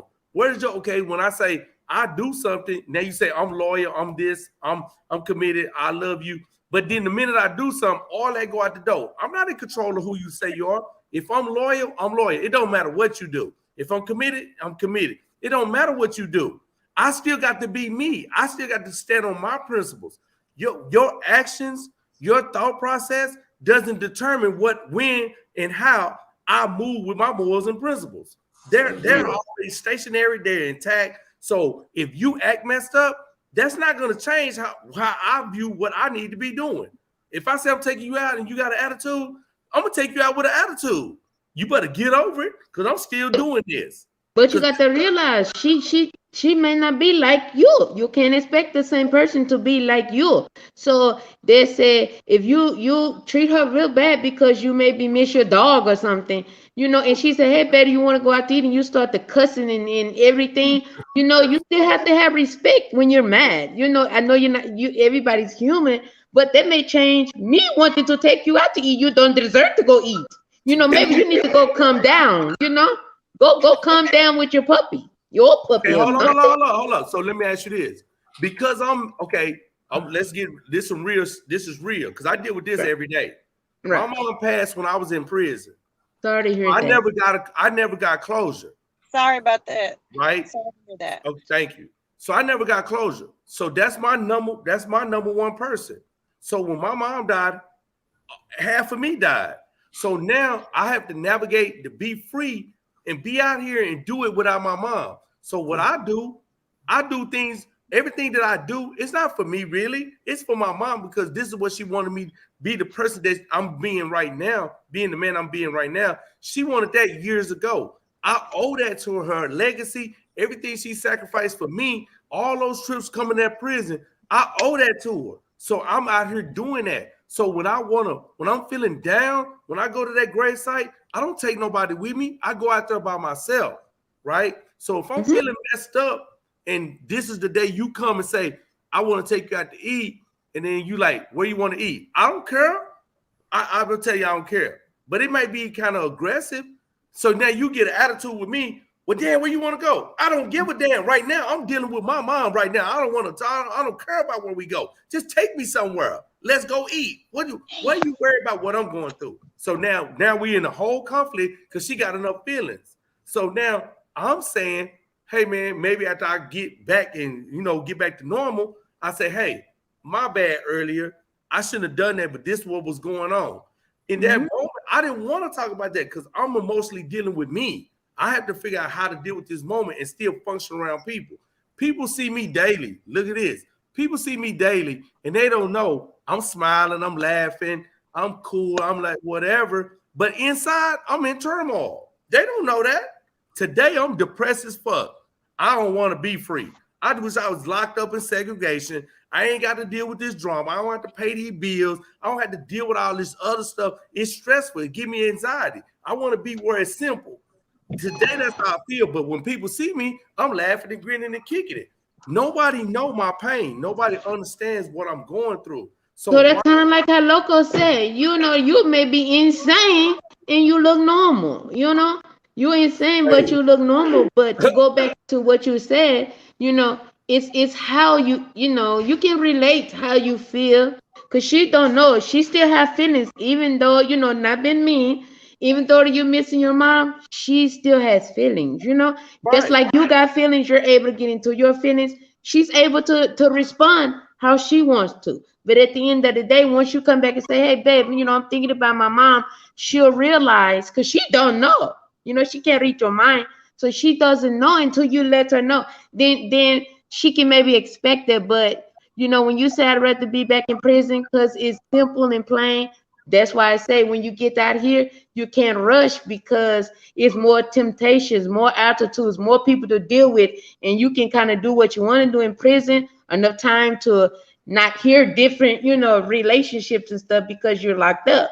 When you get out here, it's the big world to test what you think you're ready for. Right. That's true. But we up for but look, we up. I feel like I can speak for me. I can speak. I'm gonna let Loco speak for himself. I'm gonna feel like I'm up for the task. I did the work. I did the studying. I did the self-reflecting. It took time, but I had enough time to get where I needed to be. That's why I feel like like I said earlier, I'm out 7 years and I'm ahead of the people that never went to prison. So I know everybody go through something, but to me, that's an excuse. Yeah. How do you still be beneath? How you behind me? And I was gone, and I didn't even have all the because that was you afforded to doing it. you. Because well, how many girlfriends have you had? You doing it the old school way, my nigga. You letting your pain be your motivation, my nigga. Yeah. The niggas don't do that. Motherfuckers. How many girlfriends have you had? Go get high, the motherfucker. Pumpkin, sweet pumpkin. How many girlfriends have you had? See that? Three. See, so how many years have you been locked up? 22 years and 4 months. See, that's not enough experience. You're still searching. You're still searching. You're still searching because those 3 women maybe took you through, I don't know, but you're still searching to try to find what makes you happy. I know you said you order your mother did legacy, but at times say to yourself, what would my mom do? How would my mom treat this woman knowing that I'm in pain? Your mom said, Funky, don't treat her like that. But guess don't do that. I know I know what type of woman I want. I know what I want in a woman. I know what type of woman compliments me. Okay, so if I find that woman, right, my girlfriend, she's a great woman. Do we see eye to eye all the time? No.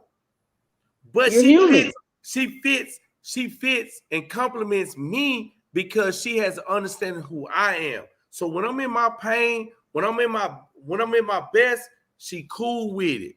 She don't put the stigmatization on me. She don't put the stress on me. She don't invade my privacy. She don't do any of that. She just allowed me to be me. So if That's I'm good. lost being me, she okay with me being lost because she know I'm gonna find my way. She didn't watched it. So she I was gonna understands. say she probably Yeah, built with you finding your way, so she knows if Pumpkin come in, rough, I give him time. She learned right. you. So that lady that had learned you, and you maybe learned her. Dude, you got the ring on finger. What? No, not yet. So what's taking you so long? Because it don't take a man 10 years to know you want to marry her. It don't take Wait that a minute, long. wait a minute. Hold up. I tried to marry somebody the other day. Hold up. So you know And, why and I what she haven't done said, it? No, you know why I haven't done it? I'm gonna be real. right? I'm gonna be real for the whole chat. Everybody that's on YouTube watching the stream, I'm gonna be real. Because I don't know nothing else but to be. I wouldn't be honest when I was younger, but I'm gonna be honest right now. It's hard for me to commit and lock it all the way down with her or any woman because when I'm financially not where I want to be at, because people don't know this. When I used to hustle, when I have money, I'm happy, right? Because I'm able to feel security. I'm able to feel relief. But if I'm taking care of my bills and I'm just making it and I have a few extra couple of thousand, that's cool, right? But then when I choose to be with a woman and say, hey, I want her to be my wife, I want to be set up to the point where financially, I'm not having to worry about how it's gonna come. Is this gonna happen? Is this gonna happen? It's all that stuff and how I'm gonna figure it out and how I'm gonna stress out and how I'm gonna be tripping. And then she upset, she trying to give me some advice, and I don't want to hear it because I already got my set ways, how I want to handle the situation, how I want to get it back right. So I need to get all of that out the way because as long as I'm in that position, I won't be the dude, I won't be the man or the husband that she need me to be because it's always going to be I need to go out here and make a move. I need to work 3 straight weeks instead of working a week. I need to do this for 5-6 months. Now I got to find another stream of income because I don't want to struggle. I don't want her to struggle. I want us to be able to be happy and sit back because I'm in the older age. So I shouldn't be working like that. But once I feel like I'm at that point where money is in place, I got a house. I got cars that's paid for. I got everything else. I just don't have the finances stacked up to the point where I feel comfortable and say, hey, I'm for to marry you now. What's up? We in there. We ride now. Pumpkin, no disrespect to you, but no, you don't. Just talking. Yeah, I say to you, you say she understands you. She knows when you're upset. She knows when you're mad. Like It Santa seems like Claus. you're making a lot of excuses for me because you don't know when you're going to be rich and put in a situation. You can build together. If she know that you're not your best, this is the best time to be with her because she's still down with you. And when you make money, she's still going to be there. Don't wait till you get rich and start buying finer things. And then when you get broke, she's going to leave you because she's not used to you being broke. See, now you guys are going together. You're growing together. And you said, she lets me be this. She lets me be myself. She understands me. Right now, she sounds like a good woman to me. You're going to run her off by saying, wait till I get money. Wait till I be the billionaire. You don't know. God may have you being where you're at to get set up for where you need to be. Watch this. I'm going to say this. She watched me go like this from right here and then guess what? She was like, watch this, like, let me see what he gonna do. And then I shoot back up. She told me, we had the conversation. She told me, no matter what happened, I see this about you. No matter what happens, whether you could be all the way at the bottom, I see this about you. You're gonna make something crack. You're gonna do whatever. You ain't gonna do whatever it takes, but you already got a plan. You already got. How did that make you feel? How you gonna get there? So how did that make you feel? That was that push I was telling you. No, it doesn't make me feel anyway because you know why? When I'm down, when I'm trying to get it back together, I don't want nobody in my business because you know what they're gonna do? They're gonna disrupt what I already know that's gonna work for me. They're not gonna have my motivation. They're not gonna be able to accept what sacrifices I'm gonna make. They're not gonna be able to accept how it may hurt their feelings or my feelings. They don't have what I have built in me. So I don't expect them to participate in it. Just stand on the sideline and watch me work it. And then when how long do they look, your friend. I don't know. What I'm saying is, if she's there now, if you're broke and disgusted, she's there now, then you go up the ladder, right? And you fall because you missed the step. If she's there, then how long is it gonna take you to say she's the woman I need to put the ring on? Because what she's doing now, she know you can get back up again. You know that song, "Get Back Up Again." I knew You that a know. year ago. I knew that a year ago. So what you're doing is wasting time. No, I'm What are not you wasting waiting time. on? Nothing. What are you waiting on? I'm waiting on to get finances straight. That's what I'm waiting But on. how do you know when that's going to be? You I don't know know. when it's gonna see. Okay, watch this. Now, everybody listening, y'all heard what she said. When is it gonna be? I know when it's gonna be because I'm the one with the blueprint formulating the plan that's executing it. I know So it's when going to it's be gonna next happen. year. It's going to be next year. Normally, if you know and it's It that would have easy, been. you should Listen, be rich yesterday. no, it would have happened this year. But we understand things happen that you don't have no control over. So I already know all that. So it doesn't mean nothing because say when God have when well, I don't say that because I don't say that. When Allah have what he have for you, there's no stopping it. But Allah taking me through my Mustaqim because this is the way I gotta go to it because to get my reward, I might have to go through the pitfalls. I might have to go through the setbacks in order to appreciate what I get on the other end. So I understand that. So I'm not upset about that. But then while I'm going through that, I have enough respect and understanding to know about myself not to take my woman through the turmoil with me because That's it is what you're not. doing, though. You're No, no, still no, doing it. no, When you get no, married, no, no, no, no. That's what you're saying. But she'll tell you something when I different. say she's sticking with you, I put No, it like, yeah, you're she's not sticking taking with her. you, but She's sticking with she'll tell you, yeah, I respect how he moved because you. he's respecting me as a woman and respecting how I feel. I may not like that, but she's understanding that, hey man, I have your best interest at heart. I have the best and utmost respect for you. Let me do my thing. I don't need you in the background chattering and then have me down my decisions and my moves. Loco, what do you think? What do Yeah, you go, think yeah, for what you your think, Loco? friend? What do you think for your friend? I think that's how my nigga be doing his thing, you know, and I gotta That respect. sounds like a brother call to me, Loco. A brother call. Yeah, God. that's the see, Loco, we talked about earlier. You know, when you know he's wrong, tell him. Tell him he need to put the ring on the finger because you know now you're like your friend that came on. You're gonna be making babies, you know, with no ring. Go ahead and put the ring on it. Because I feel like now is a good time, you know. It's a good time. It's a good time because you've Watch, been down, okay, hold up. you've been Watch up. this. Watch this. Why you not married then? Well, I'm actually engaged. You know, the Okay, other so person, he hold was up. so rude to me, you know, no. Wait a minute. How long y'all been together? We've been together it's 6 years. Oh Six god damn, years. you over here talking about we should have got No, married. wait, Hold wait, up. wait a minute. We've been together 6 years. We've been together Whoa. 6 years, and then he had to go to prison, which I understand So that. you could have married But him we in were prison. already engaged before he went to prison. Now Wait that a minute, he's you could have out. married, you making an excuse. You could have married him No, while he was in prison. no. Listen, they see that's what you get wrong. You say how you said you go, and then come back and you crazy. You know, no. What I do is because that separation, you still grow. You know, I'm not the same person 6 years ago. You know what I'm saying? You're not the same person 12 years ago. So when you that's just like Loco. The girlfriend he thought, you know, that he had to choke. He never would have thought he had to choke her, but she was still, you know, she's a new girl. She was probably was a sweet angel then, but she Loco now, you know. But look, I said to you, tell your friend, you know, he's fucking up. You know, tell him the truth. He's fucking up. No, I can't tell Loco, him are that. you gonna get married? You know, man, I told y'all earlier, I have different views on marriage and stuff like that. You know what I mean? I think that you know what I respect. I respect seeing people to be together like a long, long time, and you think they gotta be married. You like, what? Y'all ain't even married? Those are the relationships I see last longer and better, and they have better relationships. What I see in my personal life was people get married and things change.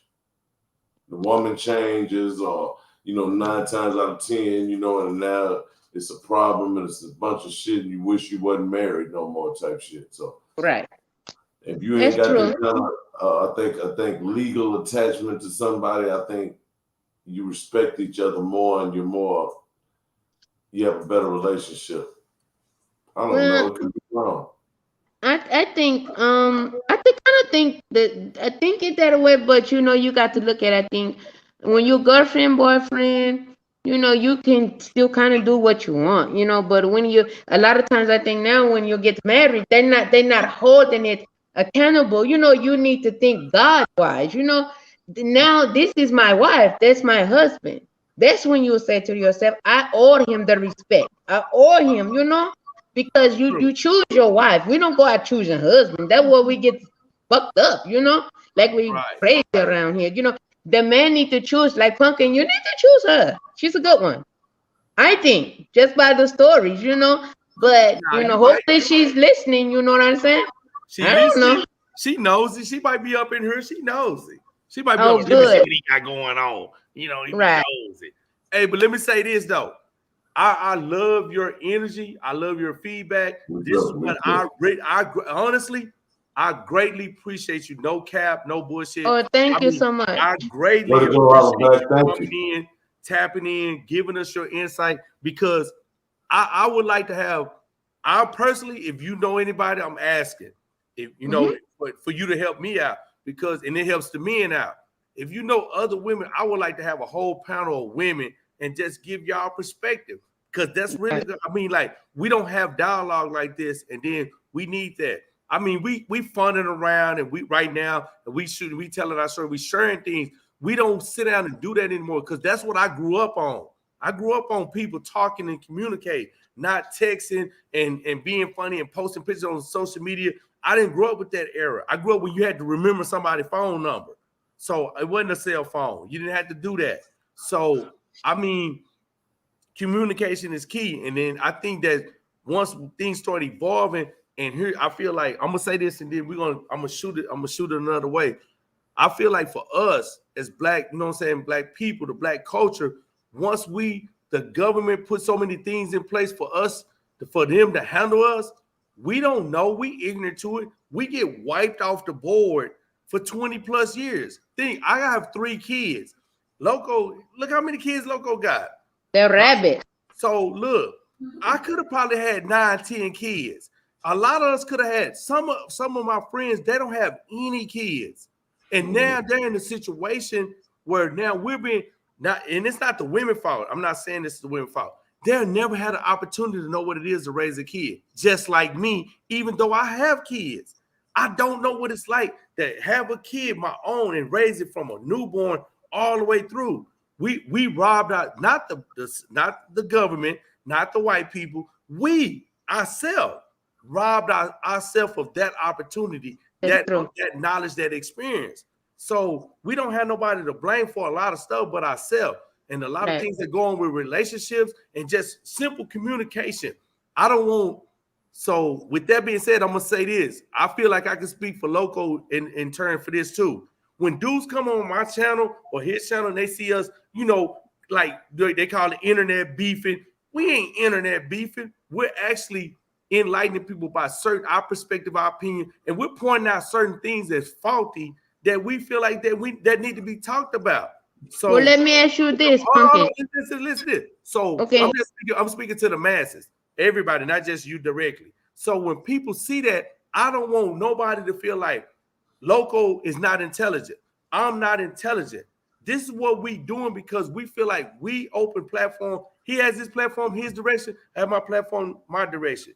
He have his opinion. I have my opinion. But at the end of the day, you my homeboy. When people come on my platform, you my friend, you my family.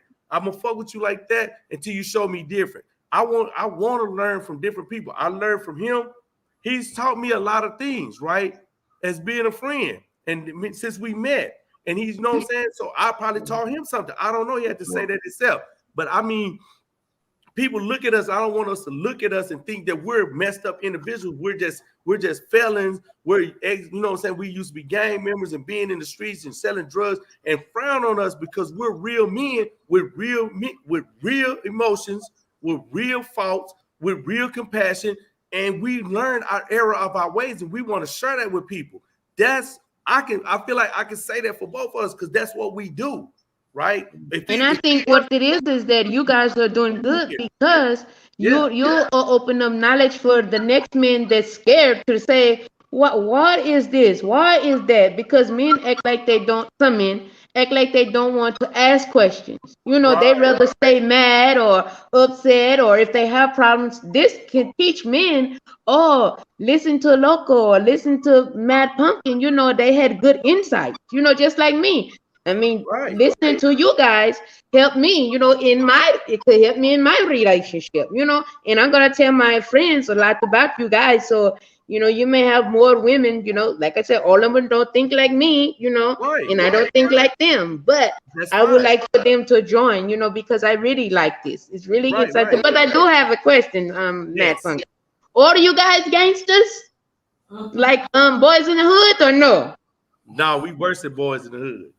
Oh This my, real New life. Jack City type or Boys something? in the Hood. Boys in the Hood was a movie. This is real life. You know, things Well, we yeah, I went know. I'm through. saying, was you like those boys in the hood, or New Jack City, or Juice, or something? You Worse. know? That's movies. Oh We my. worse. I'm gonna say this. I'm gonna speak for me. I can't speak for long. I'm gonna let Locos tell his spiel. I feel like the person I became in the streets wasn't who my parents wanted me to be. And that's what I took on, right? Because I took that choice to get out there and be involved in that. So the things that I picked up, were they right? Were they good? Was they righteous? No. So if I say this all the time, and I'm gonna just leave it at this with this statement. If people knew who I actually was, what I actually been into, what I've been involved in, and what I actually done, they wouldn't even talk to me. Oh my. But it's good that you learned and you grew. Both of you guys, I know I give props up to you guys because you know it's a lot of gangsters out there still trying to be gangsters versus being a man first. You know, be a man and then be a gangster later. You know, when it's time to. You know, a lot of Right. times you play hard your whole life because it's not you guys. I'm just saying. You know, they play hard their whole life and now it's something that they think they still have to do. You know, to prove something. You know, you don't have to be a gangster all the time. No, you're right. And I wanna thank you, Hollaback. I ain't getting on for nothing right now, unless you know. I know Punkin been on here 3 hours and 11 minutes. But I ain't never went this far. But yeah, man, I know it. Welcome to Sorry. the chat. But look, man, I done did all that. So holla back. You've been great, man. I Thank mean, you provided a whole lot of great commentary, a lot of different ways of looking at things. You know, I appreciate you coming on. Also, I want to send a shout out to Nina Boy for coming in the chat, man. That was big right there, man. Appreciate it. Yeah. Also Big Devil. And Big Devil, I didn't even know you had started your station, but I'll go over there and look, man, and get subscribed to it. Yeah, Me man. too. So I just want to thank everybody and stuff like that. I didn't plan on coming on and staying on this long on here, man, but y'all made it easy. You know what I'm saying? And so much. salute. Salute. So you know, Much. holler back. You're welcome every day. I mean, on Okay. any topic you want to come in and give your perspective, ask questions. It's an open door, but I have like tap in Tuesday for different stuff. Oh, It's okay. open door. This is called Open Door Friday with open door topics. So that's why it was cool to talk about everything. We didn't Oh, have okay. to, we didn't have to stick to that one subject. We elaborated on it. But when other guests come in, they want to talk about it, get a twist. Long as it don't go, what I don't do, I don't promote negativity. I won't Got have you. dysfunction going on. I don't like that because that's Got what I'm not about that. And I don't want nobody disrespecting nobody or none of that. Right. So it's all about respect. We ain't gonna do no clowning nobody.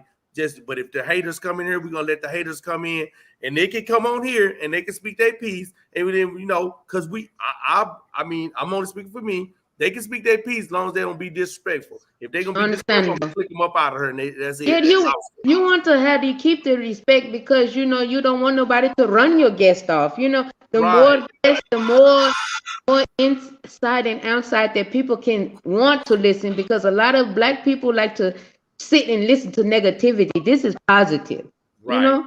So I appreciate that. And so man, we're gonna end it right there. On that note, say man, y'all subscribe, y'all share, y'all like, beat the like button up, man. There was a lot of people in here, and probably the likes probably at 4. Come on, y'all. Like, come on, man. Y'all gotta like this conversation because I'm not even for the lie. I learned a lot and I appreciate everybody that tapped in. And man, it's just much love for real. And I appreciate Loco for coming in, joining with me, being my co-host. Because right, man, shit, I needed that. Shouts I needed some help. Shouts out to Beylik Dusu, Istanbul, Turkey, man, to the big homie Keith Claus, man. Appreciate you, man, for tapping in, bro. Professor OG, Professor Melly Mel, man. Shouts out to Kev Mac over at Kev Mac Video, Kev Mac live streams, man. Facts. Just remembering some of our bros and stuff before us, bro. You know what I'm saying? This thing right here, man, you know, I've seen it's been like a tree of guys, you know what I'm saying? And that's what we're supposed to be doing, man. Everybody growing, everybody got their own genres, everybody doing their own thing. So salute everybody, man. Thank everybody from the Winner Circle that came over, all the Mac heads and maniacs, all of y'all. For real. Hey, I got one last question. Before you tap out, Loco. So holler back. Let me ask you, are you Muslim? Are you a Mu'min? Yes. Okay, Yes. thank I you. I hate to, because everybody, Allah, God, it's all the same. It's replacing one person. So right. I didn't want to say too much to the other guy because he made me feel uncomfortable. What you did, what which is okay, because that's him. But and what I say, when you come here, well, maybe here, or whatever, don't be disrespectful because you make the women, want to shut down and get off. I think he maybe made the other lady, uncomfortable, which that's why I told him all the women are the same. Don't just because you had bad experience make every woman feel bad. You can't make me feel bad because I know who I am, Yeah, So, He just came in on the late show. You gotta respect. He came in on the end. He really don't know what the whole. You and him can go. Y'all can come to a mutual understanding, man. No way. He came in late. So he caught the conversation way late. So that's why That's why I said we gotta respect how he feel because we had to fill him in. It was too much information to fill in. But again, which I understand, it's everybody's opinion, so I'm okay. I'm just talking to some ladies, be a little respectful. It's neighborhood real. It's been real, man. Thank you so much. Awesome guests, man. Awesome people in the chat, all my chat. If I didn't shout you out, not that I didn't pay attention to you, I was ignoring you, man. I was just engulfed in the conversation and this discussion on the platform, man. And I appreciate every one of y'all stopping by, staying up late. And participating. Even if you didn't come in, even if you didn't want to tap in and you felt some type of way, man, I always know you greatly appreciate the tap in, man, and give your perspective, your opinion. And tap that like button, you guys, for them. Tap, because I'm going to tap. Get some friends, tell them to subscribe. Maybe we're going to have deeper topics, and if Loco, like he I don't have to say this, he already know he can pull up and get in. So that's what that is, man. So anybody, everybody that's in the chat that's rocking with me, you can get up in here. The link always there, man. The door always open. You're most welcome and all that. All the chaos, we're changing the format of all of this internet shit, and we're gonna get some energy that's positive and uplifting. That's what we need. We need to have a dialogue. That's what it's about, man. And at the end of the day, I want to say this: everybody, if you watch this live all the way through, and I started this, man, hey, man, the objective is to stay alive. Hashtag stay alive, man. Hashtag stay alive. If you've seen this all the way through and you feeling what we was talking about. Hashtag stay alive, man. If you rocking with me and you understand what we trying to push on this level right here, man, hashtag stay alive, man. Stay alive, man. That's the objective. I want to see everybody alive and come back and enjoy the content. That's it. So, man, I appreciate you guys, man. So everybody stay blessed. Have a good night. Have a blessed weekend. Stay safe. And we'll do it again, man, another day, probably Sunday. Maybe Sunday I tap in. Loco, we need to link up so we can do what we was talking about. That's a bet, bro. All right, man. Y'all have a blessed night, man. Again, subscribe, share, and like. Tap that like button. Get them likes up. Let's the people see this. Assalamu alaikum. Assalamu alaikum. All right. Well, alaikum assalam. There it is. Thank you. Bye-bye. All right. Good night.